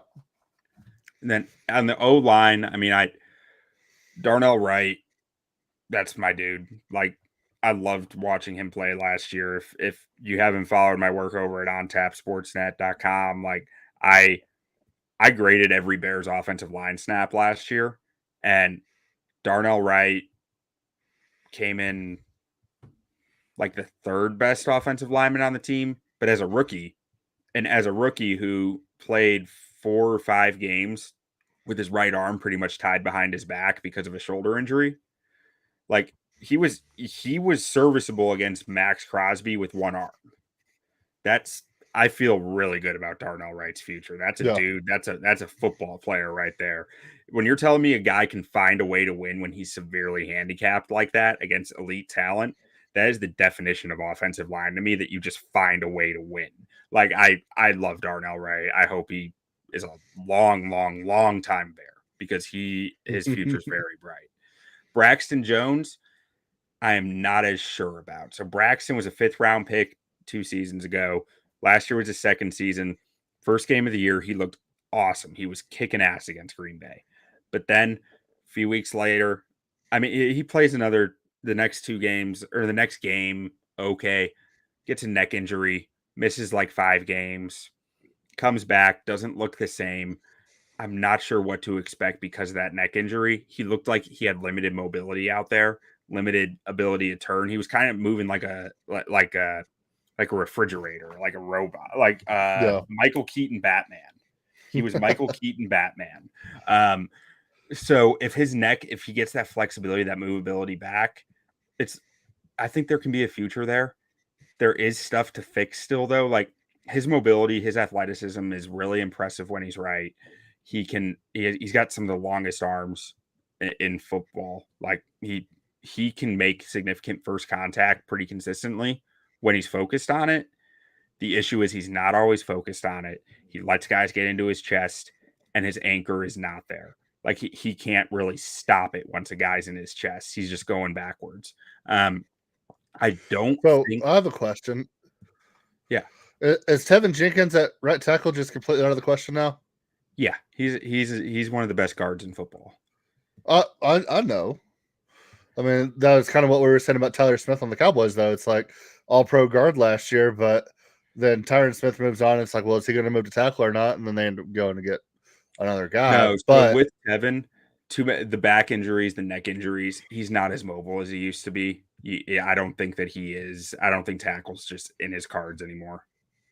Unfortunately, okay. I don't think he's the athlete he was when he was coming. I just remember him at Oklahoma State, and then I know he's been solid interior. So you were talking about Braxton Jones, and I'm like, well, is there a chance that they kick him out and bring somebody else at guard? Or yeah, no, I mean, so with Braxton Jones, and then I'll get to Tevin. This is going to sound insane, but Trent Williams' anchor reminds me a lot of Braxton Jones' anchor. They're very similar in that aspect. Trent Williams doesn't have a good anchor. Trent Williams just is so good with his hands that he makes it not matter that he doesn't have a good anchor. Braxton needs to reach that level to become, an all-pro level tackle. If he can reach half that level, he becomes a really good tackle. It's just a question of whether that hand technique, that making that significant first contact becomes a priority in his pass sets for him, and he can vary it up enough to not become predictable, because that is the weakness in his game right now. It's not the anchor is always going to be an issue. It's just what he can do to mitigate it. Yeah, and I mean with Caleb Williams' arm talent, and I mean he's just mobile enough too, to where maybe some sacks that were given up or something before, or pressures and other things, Caleb Williams might be able to get it out, and then might just give him that little extra boost of confidence. Like, okay, we could protect this guy. Yeah. And I mean, sometimes that's the difference. It might be. I mean, truly, it might be when he's not trying to figure out how he's going to keep a clean pocket for 4 seconds, but just how he's going to buy an extra quarter of a second. Like, yeah, I mean, that can completely change the way you're attacking. Caleb can go out there and prove that he can sling it and get out of a hairy situation. Yeah, like you said, instead of like thinking to yourself, oh, I need to hold on a little longer. It's, oh, I know if I can just be solid for this amount of time, we're going to be in a good spot. Yeah. Where I felt like Phillips held on to the ball a long time. He did. With scrambling, that wasn't exactly helpful. Necessary. Like, you can scramble and help your offensive line, you can scramble and hurt it, and his was more often hurting, I think. Yeah. Now, so, I mean, I think Caleb Williams just his presence, football IQ, arm talent, and just the weapons. I mean, I think that can improve this O-line greatly. Yeah. And if Braxton Jones isn't it, they drafted a kid out of Yale, Karan Amagaji, in the 3rd round, who will hopefully be the eventual left tackle if Braxton is not. If Braxton sticks around, Amagaji has some chops at guard that you could look to as well. Or just swing tackle, which, hey, that's valuable too. On the interior, Tevin Jenkins has, like I was saying, I think he's lost some mobility with all his back injuries that he's dealt with. I don't think that he's the same perimeter athlete that you want at tackle.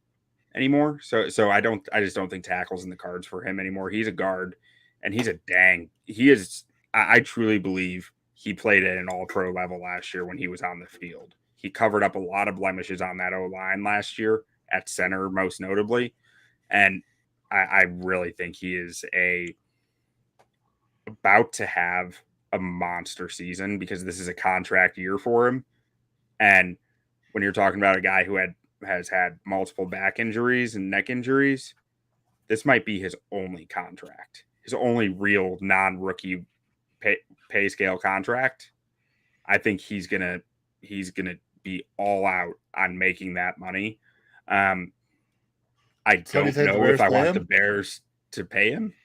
Yeah, that's what I was about to say. But someone will. I think someone will. If he puts together 15 plus games, he's going to get a fat bag based on what we just saw in this last year in free agency. Yeah. And then at center, this is the big question on this O-line. You went and traded for Ryan Bates. You also signed Coleman Shelton.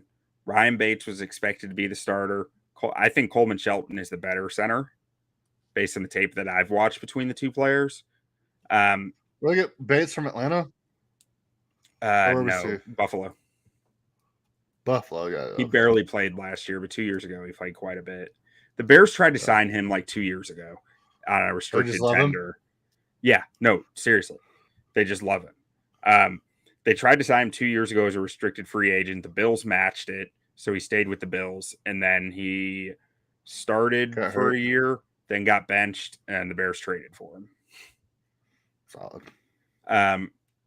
But either way, but both guys are like average centers, maybe average-ish, slightly below average, but they're hopefully still an upgrade from Lucas Patrick and Cody Whitehair, who were just abysmal last year. Are Bears fans still wanting to go out and sign Connor Williams? Or did Connor Williams get signed? I don't think it's going to happen. Yeah. I just don't think it's in the cards because you're talking about a center with a rookie quarterback who you want familiarity. Connor Williams might not even be practicing until week 1. Like I just think there's a lot of stuff there that doesn't make a lot of sense. Especially when you already went out and traded for somebody and have a guy that's already in the room. Yeah, and Coleman Shelton was fine. He's a good run blocker. His pass pro is more the question. He's small. They're both small, undersized, twitched up athletes who play with like their hair's on fire. Well, Coleman Shelton plays like his hair's on fire. Ryan Bates plays like his hair is almost on fire. Yeah. Like it's almost there. Coleman Shelton's like just a chicken with his head cut off sometimes. Yeah. It's beautiful. It's fun, but it's not always purposeful. Nate Davis at right guard. This is another big question. Big free agent signing last year. Really struggled last season. Dealt with the death of his mother. Dealt with a high ankle sprain. There was a lot of stuff going on between those two, between off the field, on the field. Like, I'm hoping that he can get back to his career norms this year. I don't see a real reason why not, but he didn't go to any OTAs. So that's kind of a red flag, especially when you know how much the Bears love Ryan Bates. And Ryan Bates can also play right guard. I do think there's a real chance Coleman Shelton's your center and Ryan Bates is your right guard. Nate Davis is your swing. I don't love that idea, but I think it's a possibility just based on, I think this staff values guys who want to show up and be there. Yeah. Moving on to the D line. This is the black eye. This is the roster's main concern. This is my main concern. Montez Sweat, Defensive Player of the Year? That would be great. That would go a long way. That's a lot.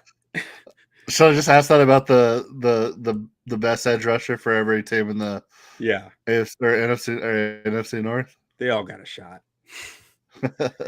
I mean, so on the interior, and I should specify for listeners, when I say this is what I'm worried about, it's the D line. The defensive line is thin. Andrew Billings, Javon Dexter, and Zach Pickens. Those are your 3 D tackles. You heard me right. 3 D tackles. That's all you got. Javon Dexter's pretty good, though, isn't he? Javon Dexter, there's a lot of reasons to be high on him and be optimistic.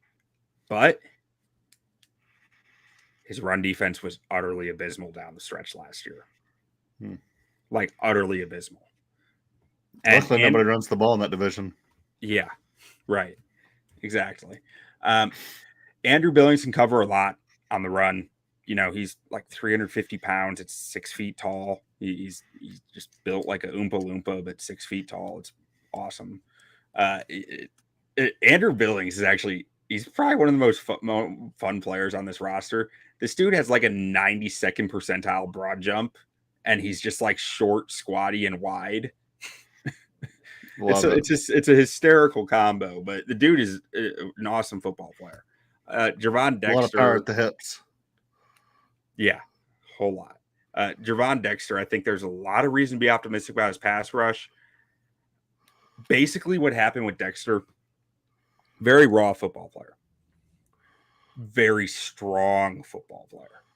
Like, this dude is a brick house. In college, couldn't move him. Didn't matter if he was tall, didn't matter if he used his hands, couldn't move him. In the NFL, you could move him. Yeah. Need to learn to use those hands, needs to learn to keep the pads a little lower. I truly, if he learns to use his hands, I'm not even that worried about the pad level. But he needs to use his hands better against the run. It almost seemed like at times he was in the Bears one gap scheme. He was overly focused on getting in that gap and missed the fact that he had blindside blocks coming at him that just took him right out of the picture. So that awareness and hand usage will go a long way. Zach Pickens, I'm hopeful there's something more there. I think there's a lot of talent here. I think his hand usage is actually pretty impressive. I'd like to see him let the dog out of the cage more often, because I feel like he's almost too controlled and too thoughtful out there at times. And I just want to see him go into animal mode like Javon Dexter does a little more, because I think he has the skills to be really good if he does that, but I just don't see it enough. At edge, Montez Sweat, there's not a lot to say. The dude's just a monster. It's a monster. Yeah, incredible. Yeah, long, I wish I had athletic. I wish I had a Montez Sweat on my team. Yeah. Well, you got a Micah Parsons. You'll be okay. He's only good through week 10. Well, I mean, maybe he should stop podcasting then, according to Malik Hooker. But anyways. Hey, somebody had to say it. Across from Sweat, you got DeMarcus Walker, who's a nice football player. Like, I think DeMarcus Walker is an ideal number 3 edge rusher, but a little bit underwhelming as a number 2. He brings the juice, brings the energy, big energy guy, big vibes guy, absolute dog out there, just keeps getting the job done over and over and over, but he's not splashing that often. Dominique Robinson, I hope he's not playing much. Wasn't very good last year. Giant project coming out. I mean, dude was like a 5th round pick. Like, so project, fine, that makes sense. I just hope that he's not your number 3 edge rusher. Are there any more edge rushers left in the free agent pool? I haven't even looked. Not really. Emmanuel Agba is the main guy to get. Okay. And on the interior, I hope they sign Chris Wormley from Pittsburgh, but or not Pittsburgh, from Carolina, but historically from Pittsburgh and Baltimore. Jacob Martin's the only other interesting edge rusher here outside of the rookie. Jacob Martin, he's a wide 9 edge rusher, speed rusher. Like, he can do some damage, but you can't play him on rushing downs. And then Austin Booker, rookie 5th round pick out of Kansas, fell in the draft, was expected to go top 100. There is a lot to like. I don't expect him to get a ton of snaps this year, being, a guy who has 1 year of college football under his belt. He only had 1 year of any significant snaps in college. So there's a lot of growing there to do, but there's a lot of upside there too. Linebacker room, probably the strongest room on the defense. Everyone wants to say it's corner. I think it's linebacker by a wide margin. Margin, but like, I think this linebacker room is really impressive. Yeah, they got to have a top 3 linebacking room in the NFL. I mean, are they like? Has anybody else spent the money they're spending on that linebacker outside of like the Ravens? Probably not. I mean, so PFF had them number 2 or 3 on their list of top linebacker rooms. Like, they're up there. TJ Edwards is just an animal. Like, TJ Edwards might have been the best player on the Bears defense last year. He was legitimately that good in the weak side linebacker spot, just creating takeaways with fumbles, with timely pass breakups, with getting into passing lanes. This guy blitzes from depth like not many guys in the league. Like it's really impressive the speed that he can generate from depth to still get right in the gap and up onto the quarterback. Blitzing from depth is a weird thing to talk about, but it's something he's really, really good at. Tremaine Edmonds, I don't think his stats do it justice here. Like, how big is Tremaine Edmonds? Because he looks huge on the field. 6'5". Oh, okay, so he's that big. Yeah, he's that big. Okay, he's freakishly big, he just freakishly looks... wrong, freakishly fast. But yeah, he looks huge, and I'm like, I don't know if it's his number or what, but he might just be huge. His processing can be a bit of an issue at times. He came in the league pretty raw. He took some time to come around. His stats, truly, I don't think his stats will ever tell the story of his play because of what his role is. His role is quite literally a lot of the time to just be huge in the middle of the field. Just be there. Be there, be huge, and close passing lanes in the middle of the field. And he does it. Like it doesn't, it's not the most skilled thing. It's just like you're there, you're freakishly big and long and fast. Just make it tough on the quarterback. And that's not the type of thing that shows up in stats because the ball just doesn't get thrown a lot of the times. Now, on run defense, I want a little more from him. I don't expect him to become Fred Warner or anything, but I just want to see a little more stack and shed ability from him. He's that long. He's plenty strong. He should be able to do a little more than he does. And some more sound tackling would be nice. But ultimately, you paid Tremaine Edmonds to be a big obstacle in the middle of your defense, and that's what he is.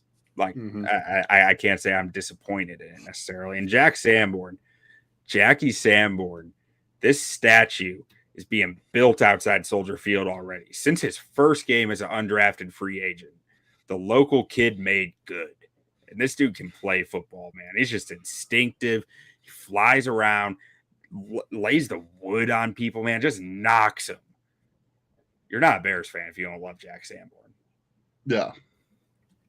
And then in the secondary, the second best strength on this defense, cornerback room, Jalen Johnson, coming off second team all pro after being robbed a first team by Deron Bland. Sorry, I had to. I'm still sour about that. Deron Bland's not very good. I know. He's good at getting pick sixes, though. I mean, there's something to be said for that. But anyways, I guess Jalen Johnson coming off the best season of his career. I don't think he's going to be able to replicate this season. And I don't think it's because he's not that good. I think it's because last season was a perfect storm of great elements for him. Tyreek Stevenson gave up 836 yards and 9 touchdowns last year as a rookie. Why would a quarterback throw at Jalen Johnson when he knows he has that on the other side? I think a lot of quarterbacks just weren't interested in throwing at Jalen Johnson. I don't think that means that Jalen Johnson's not good. I don't think that means that it's undeserved the money he got or the accolades he got. I just don't know if these numbers are replicable for him necessarily next year because he's going to get more attention because Tyreek Stevenson over the last 8 games of the year, it clicked. He started figuring it out. Most of those stats he gave up were from the first half of the season. He started getting a bunch of picks, a bunch of PBUs, and being a real pain for quarterbacks. So I think Johnson is going to see more action this year. Tyreek Stevenson, I'm hoping for him to get a nice second-year jump because, like I said, it all clicked for him down the stretch last year. It looked like. I don't think he's going to instantly become some top 20 cornerback or anything. Probably I think he'll be somewhere like just outside the top 20. Yeah. But I think he's going to be a solid starter this year, and I think his upside is really high. I think this kid can be a really good player in this league. And Kyler Gordon in the nickel, good football player, wreaks havoc, runs around like crazy. He attacks the running lanes like crazy, which is great to see from a nickel corner. And, I mean, his nickname Spider-Man is about as good a nickname as you're going to find in the league because this dude can just do some wild stuff physically. Like he just moves weird ways. The depth here, I like the depth of this corner room enough. Terrell Smith, I think, is solid depth. Like I'm not wanting Terrell Smith to start games, but I feel okay if you need to start him. Behind that, Greg Stroman, Jalen Jones, and Josh Blackwell. All three guys have spent some time with the Bears here, have done some good stuff, some bad stuff. I think it's about as good as any corner room you're going to find in the league. And then at safety room is solid. I like the corner room better than the safety room. If I'm being honest. You? I like Jonathan Owens a lot. Kevin Byard's getting a little older, but I mean, with Jaquan Brisker there too. I mean, I really like the safety room. So here's my thing with the safety room. I don't think you can play Jaquan Brisker high. Yeah. Which means Kevin Byard needs to be your center fielder, which I think he can do. But I need to see it at, I think he's 32, 33 years old now. I need to see it before I trust it. Which he was still doing it okay last year. He might still be doing it okay this year. I need some proof before I'm buying that heavily. Because Jaquan Brisker, he plays a lot of buzz. He plays a lot of shallow, what's the word? Shallow coverages, flat coverage. That's what I was looking for. He plays a lot of flat, a lot of hook zones, a lot of robber stuff. He's not playing the single high safety, and he's not excelling as a two high safety. He's not excelling in the cover two looks that you put out there, the split field, where he really excels. Jaquan Brisker is a football player who excels moving forwards, which is good, which is fine. Yeah. As long as you put him in the role to excel doing that. Jonathan Owens, I think he can do a little of both. I don't think he excels at either, but I think he can do both. Probably better as a safety who moves forward, which is good considering Jaquan Brisker's concussion issues last year. But I think Jonathan Owens watching his wife go out and win like 7 gold medals this summer is really going to help him go out there and win the Super Bowl for the Bears. I hope so, man. But and Kevin Byard, if he is what he has been the last few years, I feel good about this safety room. But I like the corner room more, I think. Yeah, I mean, I get that, but I mean, solid DB room all around. The DBs need to carry the load for this defense because Montez Sweat is not enough on the D line. In this division, I mean, if you can slow down that passing game in Detroit, and then if your linebackers and maybe get a little bit of help out of this defensive line, slow down the run game, what Green Bay is going to have, I mean, it'll be looking solid. I mean, I love the Bears this year. You want to go ahead and talk about win totals? Yeah, let's do it. Yeah, I'm smashing the over here. 8.5 is criminal. It is -150. It's probably already juiced up to 9.5. This is from over a month ago. Yeah, I mean, I'll take over 10 or whatever that number would be. I'll take over 11.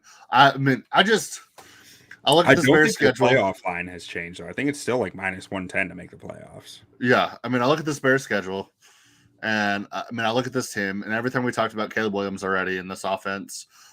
I mean, you can't predict injuries, so I mean, you can't be like, well, they're thin here, so I mean, if this happens, then they're screwed. I mean, can't predict injuries, but I mean, looking at this team, I don't know if anybody can stop this offense, and I think the defense is adequate enough to be the 1 seed in the NFC. Yeah, I think we're going to see some shootouts. I really do, which is very odd to say as a Bears fan, but and not because I don't think the DB room is good, because I just think it can only do so much if the pass rush isn't getting home, and I think there will be some games like the Rams game. And I think the game against the Rams is going to be an absolute barn burner. And then when you have an offense that's good too, I don't know much about Shane Waldron, but there's going to come times in the season where you might be able to score in 3 or 4 plays, but you got to be able to like put the reins on and be like, we need a 12-play drive here to get our defense a little rest. Yeah. And I think that was a little bit of it like Patrick Mahomes' early years in KC, I think they struggled with that. And they found themselves in some really, really high scoring games and shootouts. It's like, just because you have the ability to score in 3 plays and a touchdown drive is never a bad thing, but a touchdown drive when you're taking 23 seconds of game clock off the game could kind of hurt you in the long run. And I think they might have a little bit of that issue this year, especially in certain games and certain situations. Like they're going to have to learn how to slow it down when they need to and really eat clock and have a productive drive and still get 6 at the end of it. You want to know a conspiracy theory? I love conspiracy theories. All right. Tinfoil hat time. The Bears drafted Torrey Taylor because of his excellent drop kick abilities with the new kickoff rules. What are the new kickoff rules with drop kicks?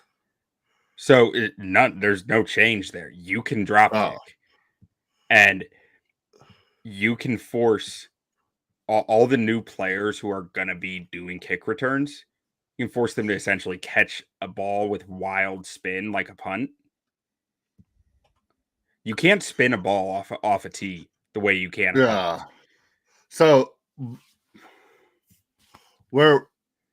but nobody can move until the player catches the ball too, right? Or drops it.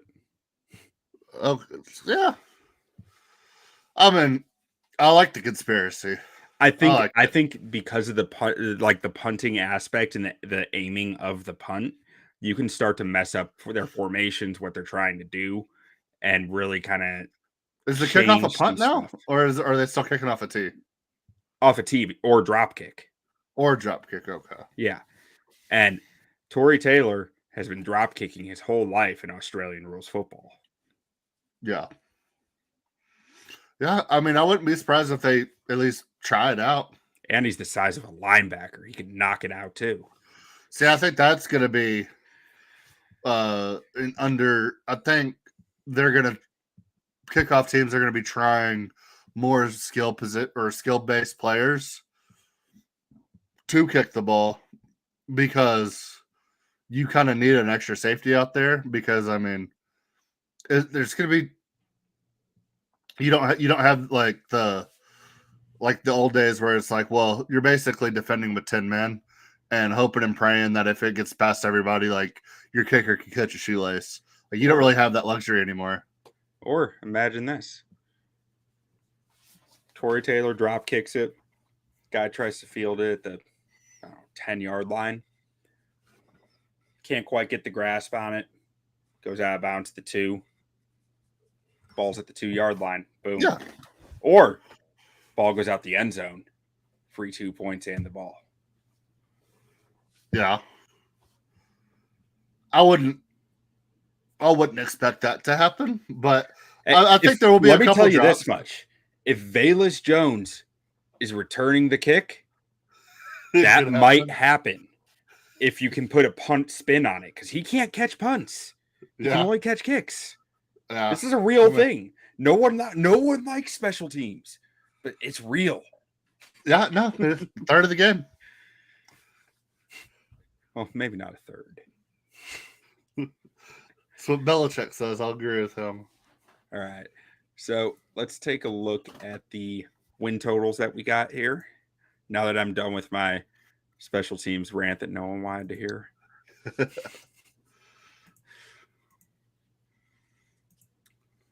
So where are we different? Week 2, I've got the Texans beating the Bears. You've got the Bears. You got the Bears going out of here. 5-0 to start the year. Oh, I love this Bears team. Yeah, I've got them dropping 2 of the first 3 before getting on a bit of a roll. We both have them losing to the Jags in London. And then I've got them beating the Packers twice. You've got them beating the Packers once. I'm hanging on to this hope that Caleb Williams is the ultimate Packers Slayer. And it's just going to be like the Packers did not beat the Bears for 20 years after Caleb Williams showed up, because that's how I feel on the other end of it. Yeah. And then I've got the Bears dropping one to the Vikings just because weird stuff happens. Weird things. And we actually got quite a bit different down the stretch here, but yeah, I have them losing the Lions in Chicago late in the season. You have the Seahawks beating them in Chicago late in the season. Thursday Night Football. And then ultimately, you have the Bears at a whopping 13-4. One seed in the NFC, baby. I'm gonna change one of mine. All right, so I've got them losing. Let's see. See, this is where it gets tough because it's like the Vikings are gonna win games, but what games? Like their schedule is brutal. I don't know which game to give back to the Bears.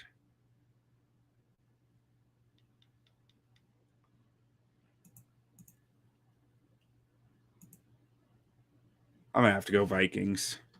Bears are gonna beat the Vikings twice. So I've got the Bears at 10-7. Jay's got them at 13-4. I knew coming into this, I didn't want to keep the Bears at 9-6 or 9-8. I knew I wanted to give them one. I just wasn't sure which one more. Bears have the third easiest schedule according to Vegas, sixth easiest schedule according to traditional strength of schedule. They're looking really favorable. It's an exciting time to be a Bears fan. People. Yeah, I mean, I just don't see how this Bears team doesn't win 10 games easily. And then I think they can get 3 more after that. I love the optimism. I mean, I've been on the Caleb Williams train since he was OU. Yeah. One of my favorite players in recent history. And then, like we already talked about the talent, so we'll move on to the Green Bay Packers. They suck. You want to go on to the Vikings now? Man, you know how many YouTube viewers we're going to lose for that. But I'm not cutting it out. Let's start with Jordan Love. Sucks. Man. Played his best game of his career against the Cowboys, and that's all he did. Played terrible in the playoffs. Dude. The next week. Stephon Gilmore was so bad in that game. He wasn't the only one, brother. He might have been the main culprit. Yeah, it was. They're not good. They got away with a lot last year. They were dead week 8 and dug their way out of their own grave. Jordan Love played well, serviceable down the stretch. Got super hot the last 4 games. Super hot first round of the playoffs. Absolutely laid an egg against San Francisco. And the only reason why it was close because San Francisco played their worst game of the year that game. Like, they're not good.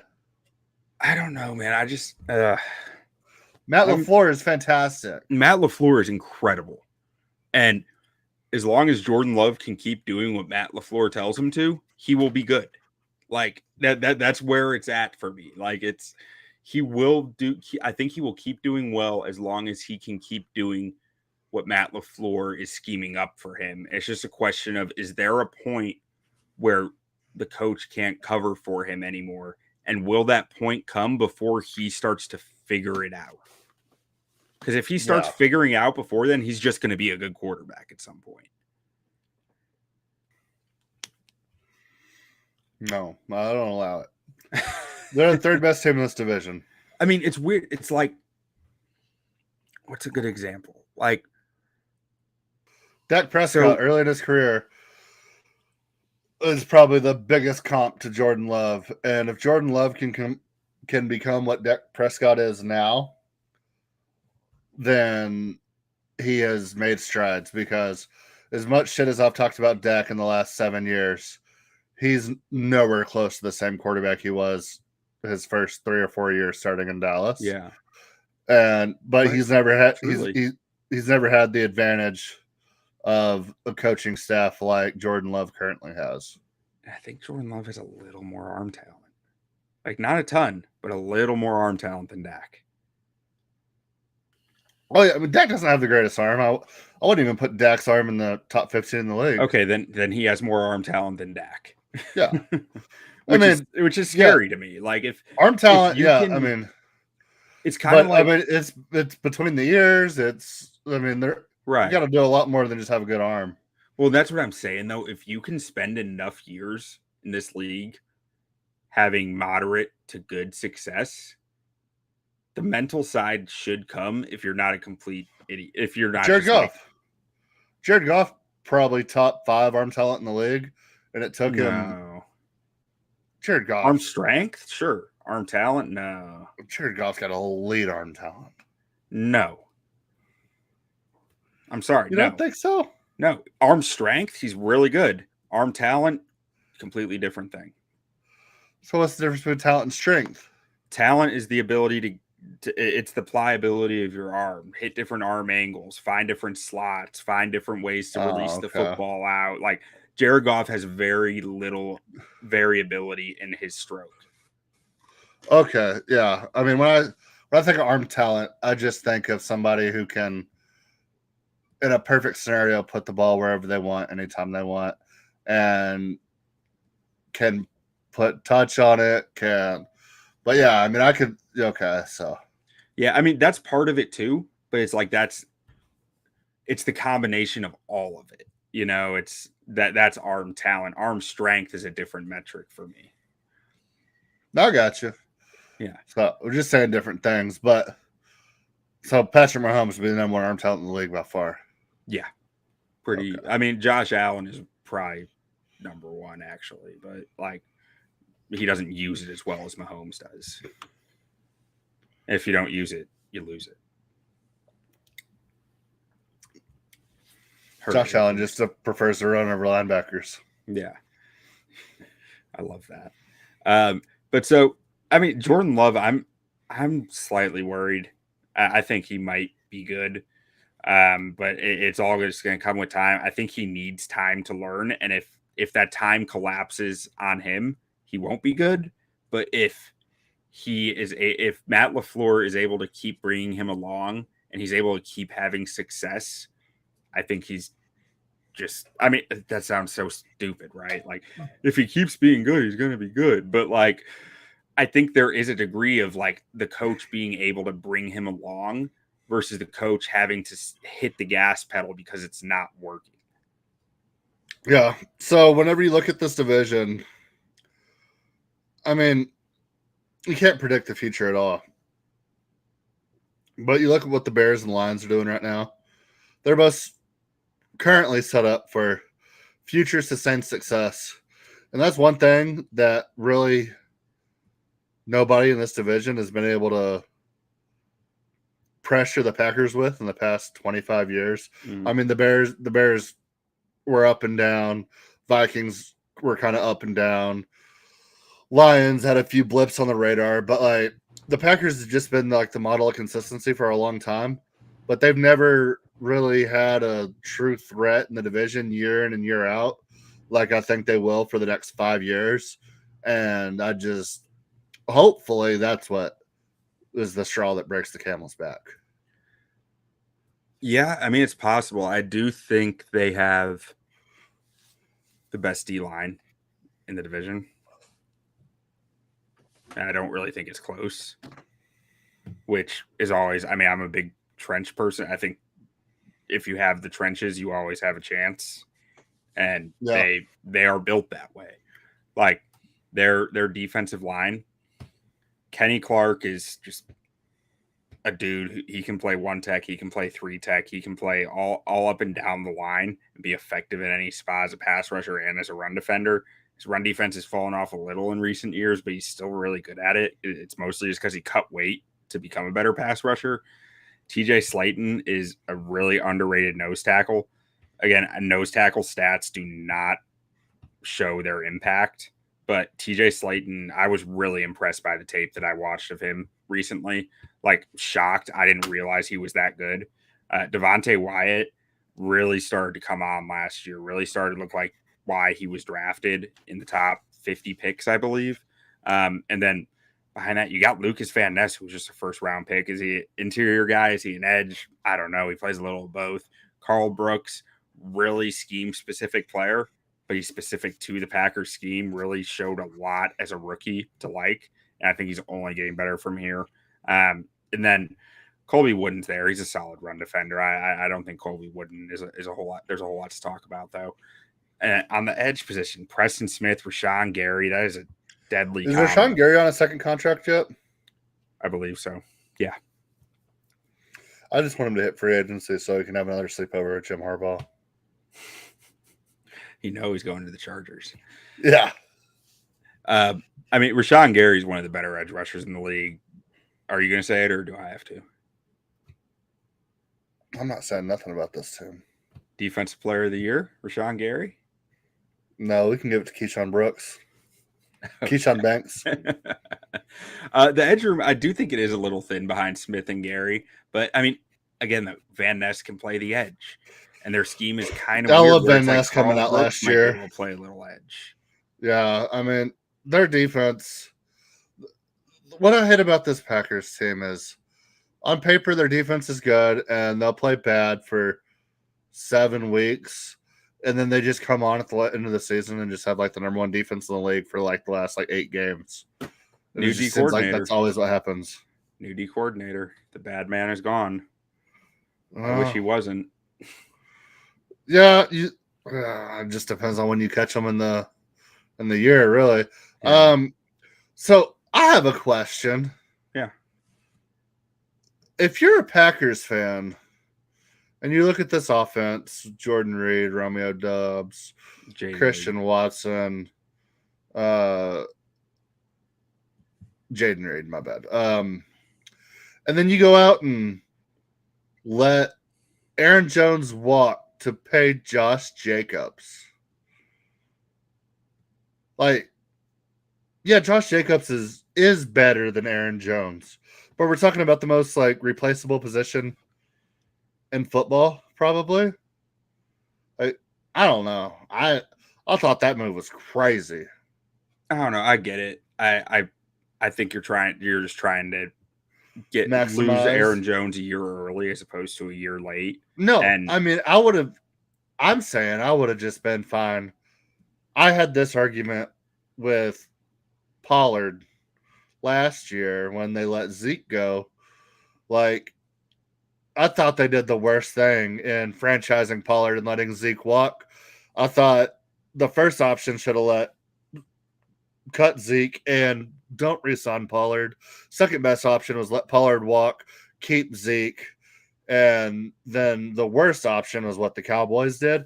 I feel similar here. I mean, I don't know. I'd rather go spend that money elsewhere, shore up more of, because I mean it seems like a win now move, and I just don't know how much of a win now team this is. They put a lot of value on running back. Everywhere Matt LaFleur's been has. I mean, he was in Tennessee. They had Derrick Henry. Do you think Josh Jacobs is as good as his numbers? I didn't watch enough Raiders games. Last year, his numbers sucked. I think he's better than his numbers last year. Yes. Okay. I was thinking of 2 years ago when he had the monster year. I don't think his numbers are as good as they were I think it's somewhere in the middle of the last 2 years. I think he's a good running back. Which is a good running back. I think he's a 3-down running back. And that's, I think because this was a weak running back draft class, teams paid for running back talent. Because they didn't feel like they could really find it in the draft as easily as some prior years. And I do think there's a bit of a resurgence on running backs right now. The Shanahan systems. Didn't they give him more money than Saquon, though? I mean, Saquon's been very much injured. Probably, but it's probably the injuries. So, I mean, I think the Shanahan systems have put a lot of value on running backs. You look at the Rams, they had Gurley. The 49ers, they've got CMC. Rams technically had Gurley, but I think they cut him the day after they paid him too. No, he was paid for a year or two in there. Oh, was he? Mm-hmm. I was thinking he was on his rookie deal. They paid him, and then they cut him immediately. But And then, they've been able to piecemeal it since him, but still, I mean, the Packers, they had Aaron Jones. I'm not sure Josh Jacobs is better than Aaron Jones. I don't think Josh Jacobs is better than Aaron Jones, but I think Josh Jacobs has a longer shelf life than Aaron Jones. If we're talking Aaron Jones versus the Cowboys, nobody's better than him. Or the Bears. Aaron Jones is just really freaking good. Like, I don't think it matters who it's against. Aaron Jones I wanted him on the Cowboys monster. so bad. Like, he plays so good in Dallas. I don't know why he didn't come to Dallas. I mean, he could have the best game of his life every 9 games a year. I truly don't think Josh Jacobs is an upgrade over Aaron Jones, but I think that he is a better investment than Aaron Jones. The youth. Yeah. I get that. And at receiver, I mean, truly, Dontavian Wicks is good. Dontavian Wicks he's not even projected to start right now. Maybe he will, maybe he won't. Maybe it's Romeo Doubs, maybe it's him. Doubs was solid. Jaden Reed looked really good last year. Christian Watson, I think he's fine. I think he's a one-trick pony, but he's good at that one trick. But I think Dontavian Wicks has the chance to be the best receiver on this roster. Offensive player of the year? Maybe. I don't know. I'm not going that far, but I mean, I think that he is a really good player, and I think they got him at an absolute steal. Yeah. And then at tight end, they're young and they're athletic with Tucker Kraft and Luke Musgrave. Both guys showed a little last year. I mean, how many games does this team have to lose to fire Matt LaFleur? 17, and maybe you still don't. It's frustrating. Like, to fire Matt LaFleur, everything possible outside of injuries would need to go wrong, and he would need to moon the entire Green Bay fan base after losing Week 17 to the Bears in embarrassing fashion and say, screw you, Packers fans, I love the Chicago Bears. That's the only way he gets fired. I don't think they'd fire him for that. You might be right. I don't know why you would fire Matt LaFleur. Everything possible could go wrong this season. But I want them to. Me too. I want Matt LaFleur to be the head coach of the Chicago Bears. That would be great. That would be dandy. We got their last head coach. Maybe we can finagle Matt LaFleur to Dallas. Maybe. Hey, him and who's the Cowboys quarterback? Trey. Cowboys quarterback? Oh, Trey Lance. Yeah. Him and Trey Lance could do great things together. They could. Looking at this O-line, I do think this is a bit of a weak point for this team, which is weird to say for the Packers. And I'm sure any Packers fan seeing this will be like, you're an idiot, you know nothing. But I do have, like, watching some of their games from last year, especially down the stretch, I had some questions about what this O-line is going. I think they've lost their identity a little bit. They've had a lot of change the last few years. David Bakhtiari's gone. A lot of guys have kind of changed spots. Elgton Jenkins doesn't look like the guy that I expected him to, at least in the playoff games last year. And Zach Tom is solid. He's a solid football player. Texas legend. Zach Tom? I thought you said Zach Thomas. Zach Thomas. Yeah, he is. Zach Tom, I think he's a solid right tackle, but I'm not sure that he is going to be a lot more than solid. Maybe he will, and solid is fine. Solid is a good starter, but like, I'm wondering if he might be at a bit of a ceiling. And Rasheed Walker, young, there's a lot of potential there. There's a lot of upside, a lot of downside is the way I see it. He looked good in pass pro. Basically, I think where I'm sitting with this O-line is I think they'll be fine in pass pro. I think they're going to be just fine there. But I'm not sure about their run blocking as a unit. I really question their ability to move people off the line of scrimmage and open up gaps in the run game. And I'm just not sure how that's going to work with when you're a pass blocking O-line for a team that needs to be a bit more run focused in my mind. And needs the run to set up the pass more than vice versa. I'm not seeing how exactly that works, I guess. And it might, there's a lot of talent on this O-line up and down, but I'm just not sure how it all comes together because there's been so much change in recent years. So do you ever look at the Green Bay Packers and just think like, God, these colors are so ugly? No, the worst. Absolute worst. The worst. Make me want to puke. Look like puke. Linebacker, Quay Walker, going to be starting. Rookie second round pick, Edgerrin Cooper should also be starting. Edgerrin Cooper, another one of those players who I think is a lot better moving forwards than backwards. I'm not sure what he can do in coverage, but what he does as a run defender and as a blitzer is really impressive. So I think there's a lot to like there with his player profile, but I do wonder, if as a coverage player, what can he be, especially with Quay Walker, like not exactly being a strong coverage player to this point in his career either. I do think they're a little susceptible over the middle of the field, but Xavier McKinney came in, so that's going to help him a lot over the middle of the field. He's a really good center fielder, really good safety. I love Xavier McKinney. Yeah, he's just a good football player. I liked him, and then he went to New York, and I was like, oh, I can't like this dude anymore. But then New York was so bad, it was irrelevant. So I was like, okay, I can like you, but now I just gotta hate him. Yeah, just the word. Who would choose to go to Green Bay, Wisconsin? Dude, I'm saying makes no sense. And then next to him, they're going to be starting Javon Bullard, rookie first round pick out of Georgia. High upside player. I think there's still some development to occur there with him. They also drafted Evan Williams out of Oregon, who I think is a strong split safety player. How many people did they draft? 1 million. They always have 1 million draft picks, and 10 out of 1 million always hit, but it doesn't matter that that's a terrible rate because it's still 10 good players. Yeah. And then they drafted How mad would you be? How mad would you be if you just dominate a division for 35 years? You have 2 Hall of Fame quarterbacks in a 30-year span, and you only have 2 Super Bowls. Not that bad. I would be furious. Man, they drafted Kitano Oladapo, who is one of my favorite secondary players in this class. They got him in like the 5th round. And I'm sour about it. I'm still sour about it. I'm always sour when they pick some of my favorite players, and they do it every single year. It's like the Eagles. The Eagles are the same shit to me. Yeah. The cornerback room, I do think, is the weakness of this defense. Jair Alexander's really good, but behind him, I just lucky for them, there's no good receivers in the NFC North. Nope, we all suck at catching the football. I mean, there's no.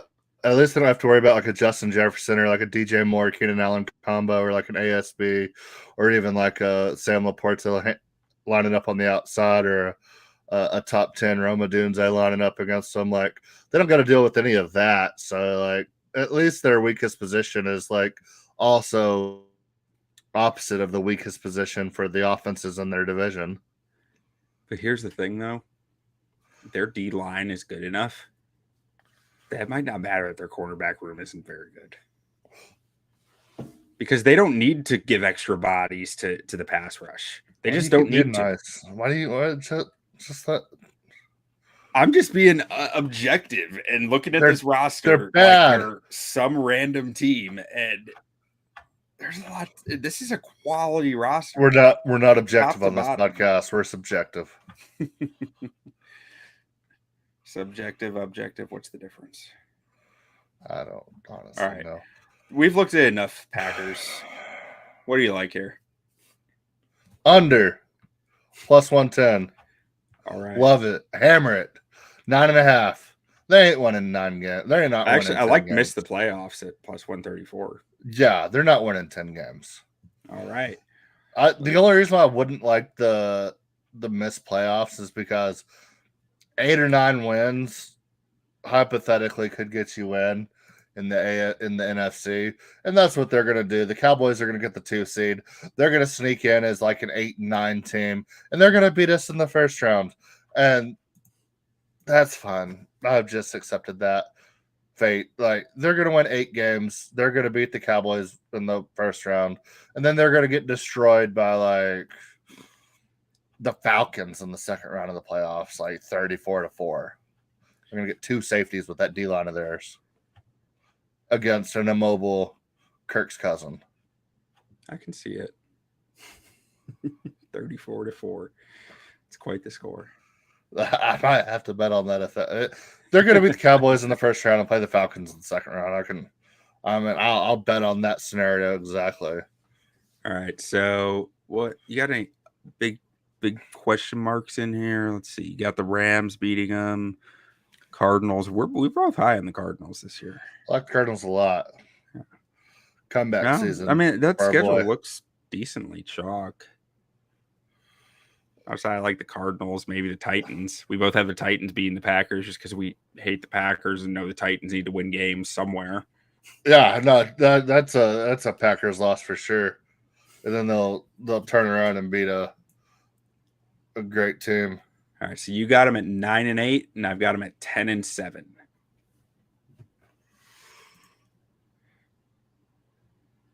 I gotta take some wins away from. Let's go back. Let me take a win away from them.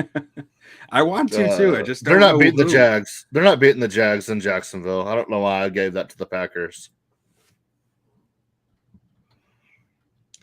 In Jacksonville, week 8. What is that? Early November, late October. Yeah. I don't know why I did that either. I just didn't. Oh, because I've been losing the Texans. I don't think they'll lose 2 in a row there. I have the Texans going like 15-2. I can't believe I gave them the Packers. I've got the Lions. Lions sweeping the Lions and Bears both sweeping the Packers. 9-8, 8-9 now. Yeah, that's about right. That feels. Yeah, they're going to beat the Cowboys in the first round of the playoffs. All right. Last team. Okay. Minnesota Football Vikings. All right, Minnesota. Get your chair and pull up. It's going to be, I don't know. I think there's a lot to like going forward with this team. You got some good young players on the outside. You went and drafted a quarterback. You drafted a quarterback. Dick Hammer's grandson. That's not who they drafted. So they have. I think JJ McCarthy is a 3rd-round quarterback. But if Sam Darnold can go out there and start for a season, I think that could vastly help McCarthy going forward. I mean, he's got 1st-round talent. Like the arm talent's nasty. Like he was just never asked to do anything at Michigan. Right. Where I'm like, I don't really know what there is there for him. So I don't know. He's athletic. He can run. He's got all the power in the world in his arm. It seems like he has good arm talent, but I don't know. I mean, but he's a one-speed thrower. That's the rough part. You got an embarrassment of riches here for offensive weapons. You go out and sign Aaron Jones. You have Jordan Addison, year 2 guy, had a great rookie year. Opposite of Justin Jefferson, maybe the best receiver in the league. TJ Hawkinson, who you hate. I'm pretty sure you still think the other Iowa guy is going to be better than him. Noah Fant? We've talked about this. Noah Fant is a better receiver than TJ Hawkinson. I still believe this. But what I failed to understand is that if you can't block in the NFL, you will not see the field as a tight end. And Noah Fant can't block. So he does not see the field. A lot of tight end is about blocking and the illusion of blocking. And that is something that Noah Fant just does not have. Yeah. If I want a tight end to beat a corner, I am picking Noah Fant over TJ Hawkinson every day of the week. Yeah. I mean, I agree. But yes, I was wrong. They have future or former 1st-round pick and Killer Harry just chilling there for him, so they got that going for him. Dude, Brandon Powell's got a little juice. I watched some film today of the Vikings, and Brandon Powell's. They need to go out and re-sign Laquan Treadwell. I'm still convinced he's about to break out. Seriously though, and I was wrong about Jordan Addison too, or not. I mean, I was skeptical of Jordan Addison because 170-pound receivers who run over a 4.5 don't have a good history in the NFL. And the first 4 games of the year last year, he had a bunch of catches on just blown coverages that made his yards look awesome. I was I was pulling my hair out. He's not doing anything. But I've come to this realization of he's doing the damn thing. And eventually he's just doing it. It's not well, I'm watching Justin Jefferson too. I'm seeing some of the same stuff. And it's just he has the sight adjustments. He is seeing where to go and doing it. And with an offense led by Kirk Cousins, a veteran quarterback, you can have sight adjustments like that and just say, yeah, it was open, so I did it. And not everyone can do that. And Jordan Addison can do it. And he fucking kicked ass. Is this a team that can just Sam Darnold can just go out there and sling it for 4,500 yards this season, and then you look up and they're 7-3, 10 weeks into the season, and then still in the season 7-10.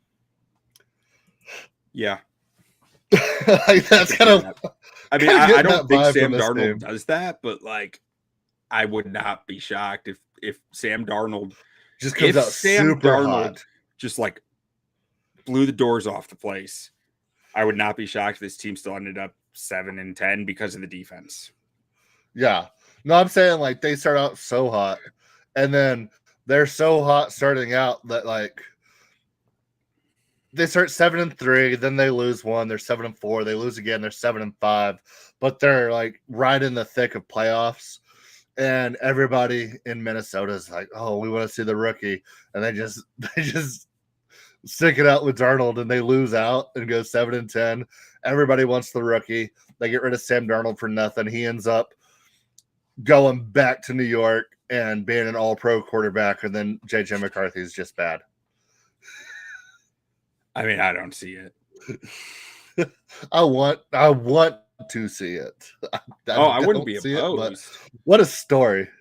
What a story. If Sam Darnold ends up being an all-pro quarterback for the New York Giants, and after going 7-10 with the Vikings, and then JJ McCarthy just doesn't work out. I'll be honest. Part of the reason I said I don't see it is because the Jets would never get that lucky. And then you said Giants, and now I'm no, that would happen to the Jets. He would.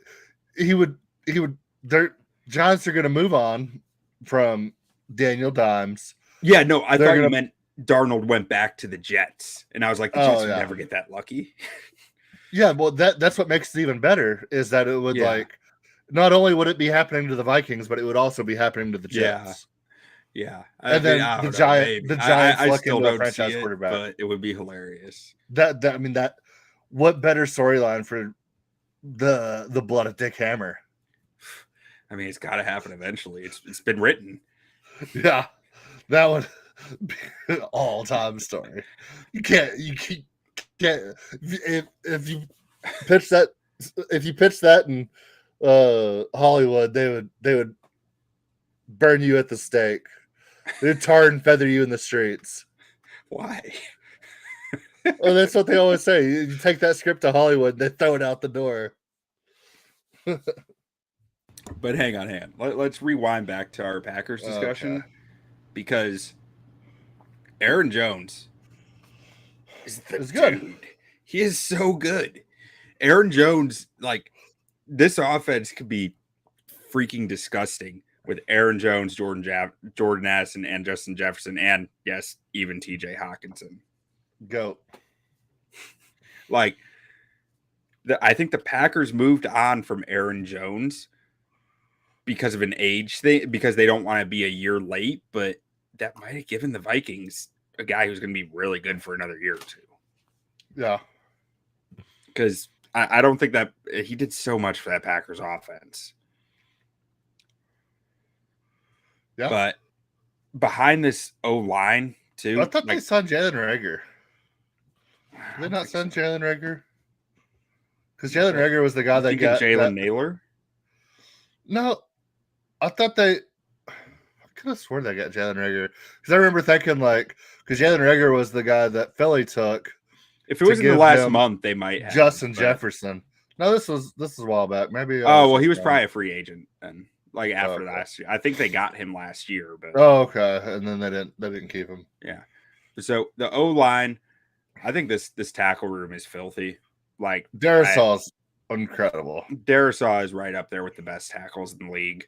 And Brian O'Neill is quietly one of the better tackles in the league. Like watching this O-line play, it is about the bookends, and they tighten everything up. Like the interior is somewhat questionable. I'm missing what's his name? I'm missing Dalton Risner on this graphic. I didn't get the chance to add him before we started the show. He just recently re-signed, or maybe in the last month, but he's also there on the interior. But for this O-line, for me, it's all about the tackles, because they set everything up for the interior to be able to work as greater than the sum of their parts, I guess I would say.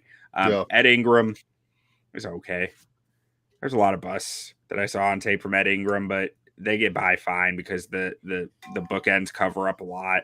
Garrett Bradbury has become a pretty solid center. When he makes mistakes, they're pretty noticeable, but he's a little overwhelmed at times being a smaller center, but he's generally fine. Like in this league, you don't have a ton of really good centers. You have a lot of slightly below average to average centers, and then like 5 dominant centers. And he's in the average department, I would say. Blake Brandel, I think it's between Brandel and Risner to start at the left guard spot. Risner started all last year. I bet you he's going to start again this year, just because I don't know much about Brandel. So maybe I could be mistaken on that, but I would think that Risner returned to be the starter. But ultimately, I think this O-line ends up pretty good just because of the bookends. They do a good job. Yeah, no, I agree.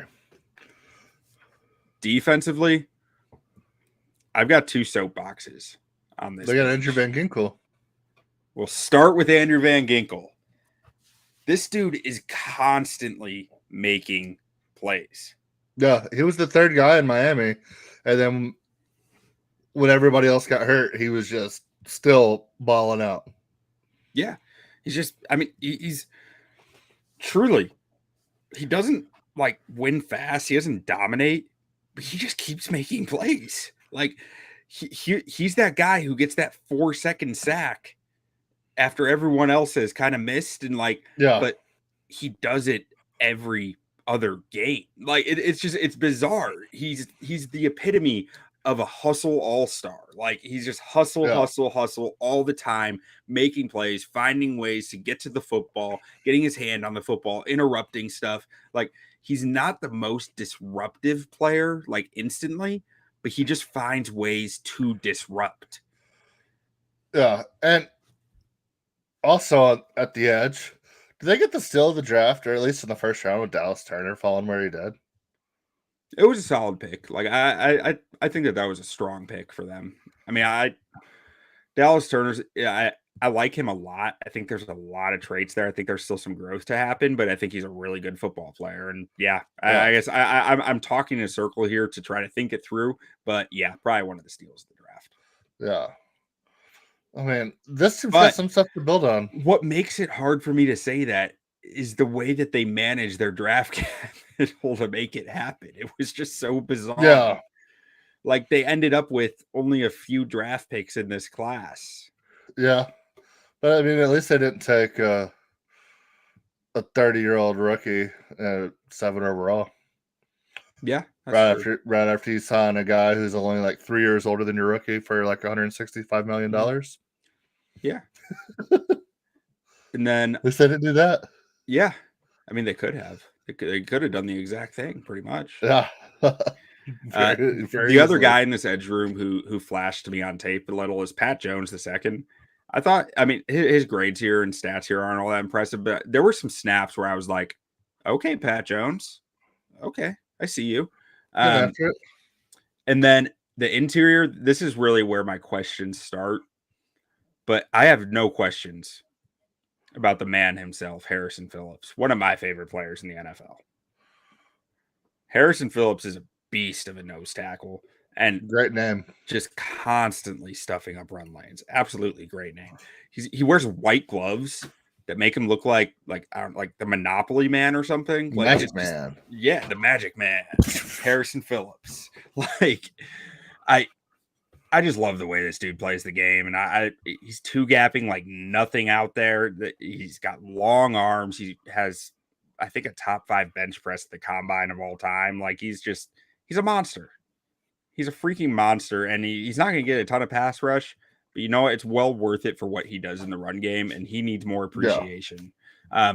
Outside of that, Jonathan Bullard, former Chicago Bear great. He can stuff up the run okay. There's not a lot Jonathan Bullard does that you're like, oh, yeah, okay, Jonathan Bullard. But, like, he's fine. Probably a rotational guy on most teams, to be honest, but he's a starter here. And behind him, Jonah Williams, Jerry Tillery. They drafted Levi Drake Rodriguez out of Texas A&M Commerce. Shout out Texas A&M Commerce in the 7th round. Shout out. Legends. Really thin D-tackle room. Like this is a big question mark for me because it's hard to have a good defense if your D-line can't eat, and I'm not sure this D-line can eat. They added John Grenard, who's fine.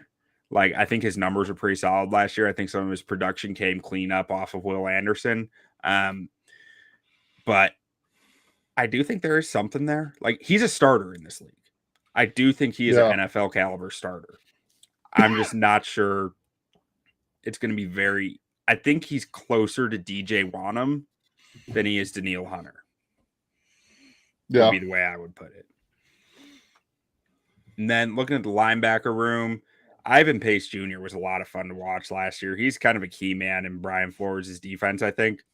As far as being like a key man is probably a weird word for it, but like an agent of chaos, I would say, more than anything. Like just running around and just like chicken with his head cut off, making plays, doing stuff, blitzing, whatever. Like he's just not really asked to be very assignment sound because I think he's just asked to wreak havoc. And they got Blake Cashman next to him, who I can't speak a ton to Blake Cashman either here. His stats look pretty nice. He did play a good amount of snaps last year. I didn't notice a lot of his tape. I'm not even sure where he was last year. I'll probably need to go back and watch some of his tape as I didn't get any preparation for this, so I can't really speak on Cashman. And then the cornerback room, Byron Murphy Jr. had a nice bounce back year for them last year. His grades and his yards and his touchdowns here don't look very good. Harrison Smith's still there? Dude, Harrison Smith is going to die a Viking. They signed him to like a 4-year contract extension like a year ago. for like $68 million or something like that, wasn't it? Yeah, it's something crazy. But Byron Murphy Jr., the stats for these corners are going to look bad always because it's a Brian Flores defense that puts a lot of pressure on the corners. I think Byron Murphy actually played fairly well last year. Caleb Evans showed some upside out there, something that maybe he could develop. I don't think he's expected to start this year because Shaquille Griffin is back and healthy. And I think that Shaquille Griffin's going to be your starting outside corner across from Murphy. Murphy will probably kick inside to nickel at times, and that's when Evans comes on the field. But I am curious what's going to happen with Mekhi Blackman because he played pretty well in 38% of the snaps last year. Yeah. And I think he's a guy that you want to keep getting on the field. Ultimately, I trust Brian Flores at such a high level to figure out cornerbacks. I'm just not sure how he's going to do it here. Like, I don't love the talent of this room, but I trust Brian Flores. Like, yeah. Is this Brian Flores' second year in Minnesota? Yeah. Or doesn't it seem like there's a weird job for him to take? Well, yeah. After being a head coach. He was getting blackballed. But as DC as well? Yeah, he was suing the NFL. No, I remember that. And I could see why nobody would want to hire him as a head coach for that reason. No one wanted to hire him, period. Or a lot. I don't think. I mean, this is nothing official, but I don't think a lot of teams were even interested in hiring him at all after he sued the NFL. Oh, really? Yeah. Oh, gotta steal. Yeah, absolutely. Like, I mean, Andrew Booth Jr. is probably not going to be much in this league based on what I've heard. I can't say a lot from film testimony on that, but how many of these corners do you think they keep on roster? All of them. Can never have too many corners in a Brian Flores defense. I don't know, 6, 7 maybe.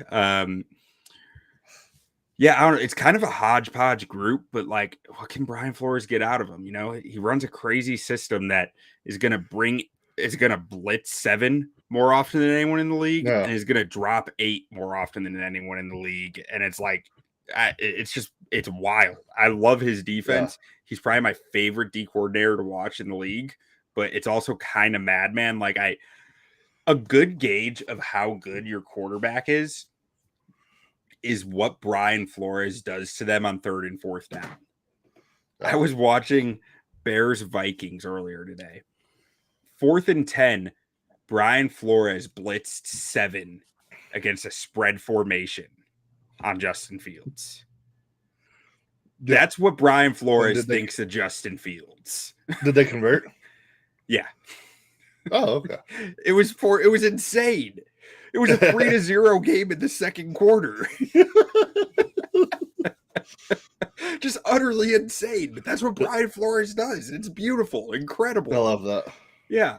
At safety, Cameron Bynum had a nice year for them, I thought. I kept noticing him on tape over and over and over, just flying around. This defensive unit flew around for them last year. Like, I don't think they're good, but I think they're better than the players they have, is where I keep well coached.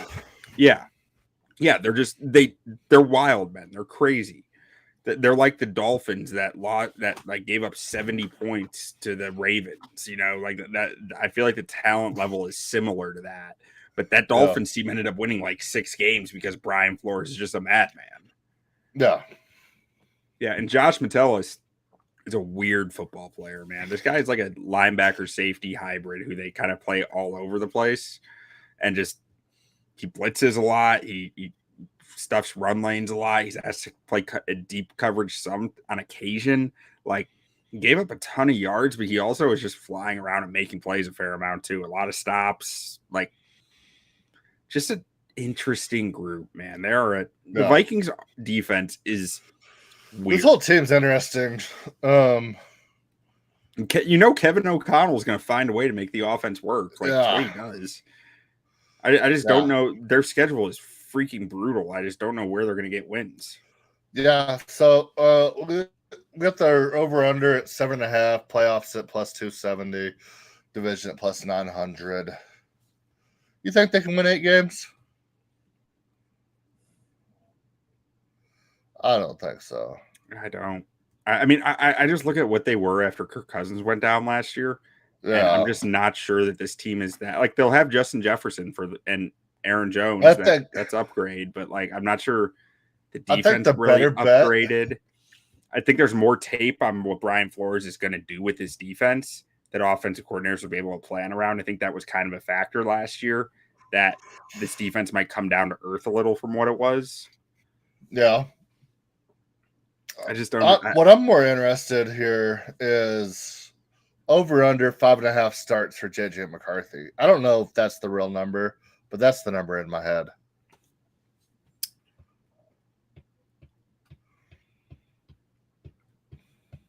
Under. I think so too. I think they're going to ride it out with Darnold. I think Kevin O'Connell is a former quarterback who has job security. Yeah, I was about to say, how much job security do you think Kevin O'Connell has? You think you think they'll let him just, I mean, obviously we're going to see a little JJ McCarthy, whether or not it's garbage time or last quarter of the season. 16, 7, yeah.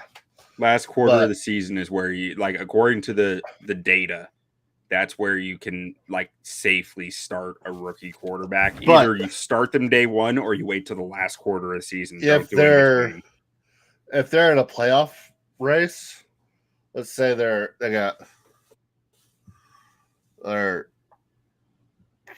7-6 going down the home stretch. Do you think they still give them a couple starts, or do you think they just ride it out and try to make the playoffs? I think you try with Darnold at that point. Yeah, You're 7 and 6. You're probably getting close to Alex Smith type production from him. Yeah, no, I think that's which about would be what a he's career gonna year give for Dick Hammer Darnold. the third. Yeah, but I mean, is he ever been in this good of a situation? I mean, I honestly thought he was going to be the quarterback in San Fran when he went. I was right in the fact that it wasn't Trey Lance. I was wrong in the fact that the last overall pick in the draft would play as well as he did. I really thought Sam Darnold was going to win that job, and when he did not, I mean, I think there's something there with Darnold.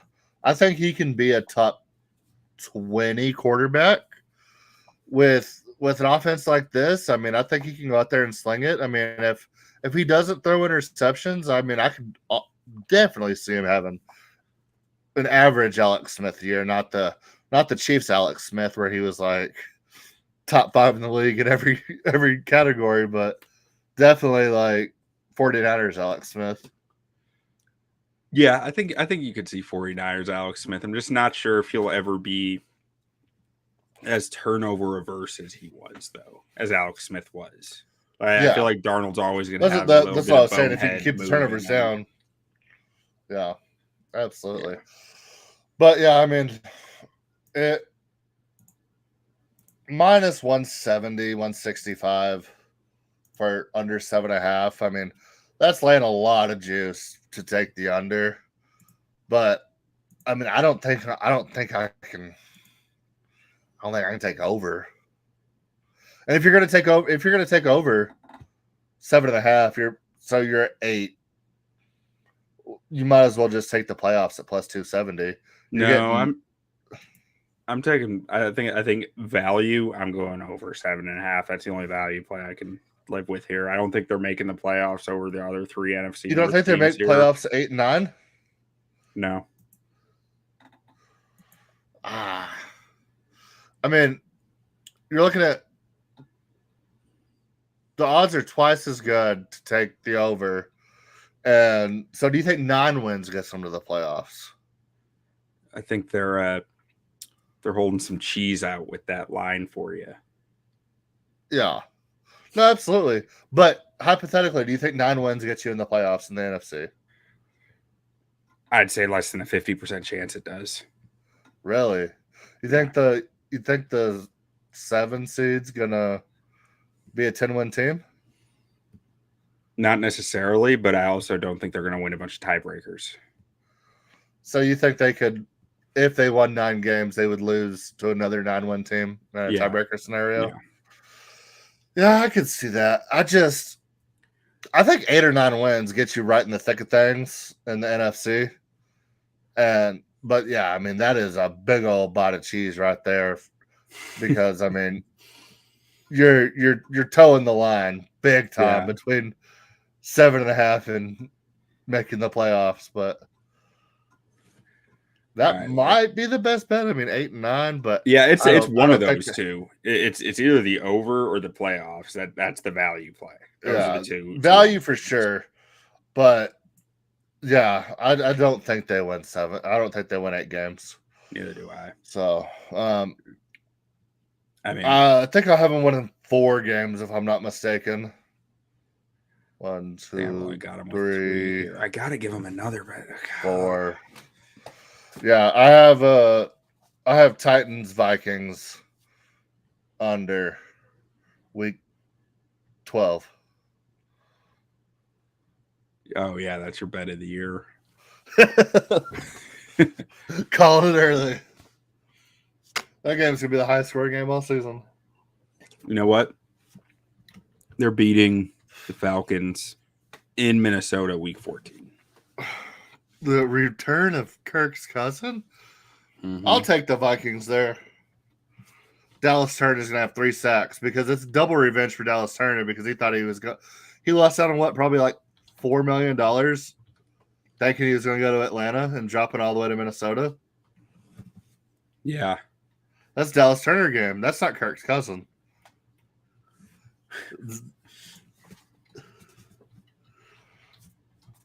Dallas Turner game. Yeah, they cost Dallas Turner a lot of money for a rookie that Won't start till his third year when he's 64 years old. You've got the Vikings at 5-12. I've got them at 4-13. I think 5-12 is a perfect number for the Vikings. So do I. I just don't know where that fifth comes from. Like I can do week 1, but then I need to give the Giants wins somewhere because then I only have the Giants at like 2 wins, and I don't think that makes sense either. I don't think you have to give the Giants any wins. I think the Giants 3-win team. I'll give the Vikings week 1. Okay. 5-12. Perfect. Watch. I'm probably going to change that when we talk Giants. Yeah. All right. I think that wraps it. Yeah. There's nobody to sleep on in this division. We're definitely sleeping on the Vikings. Yeah. And everybody else is a playoff contender. Yeah. So basically. That'll be it. NFC East next week? Yes, sir. NFC East. NFC Beast. Can't wait. We're gonna have an Eagles guest on. Yeah, I can. Eagles or Commanders? Eagles. I don't really have any interest. We talked to Giants last year, so yeah, we'll do Eagles. Hell yeah!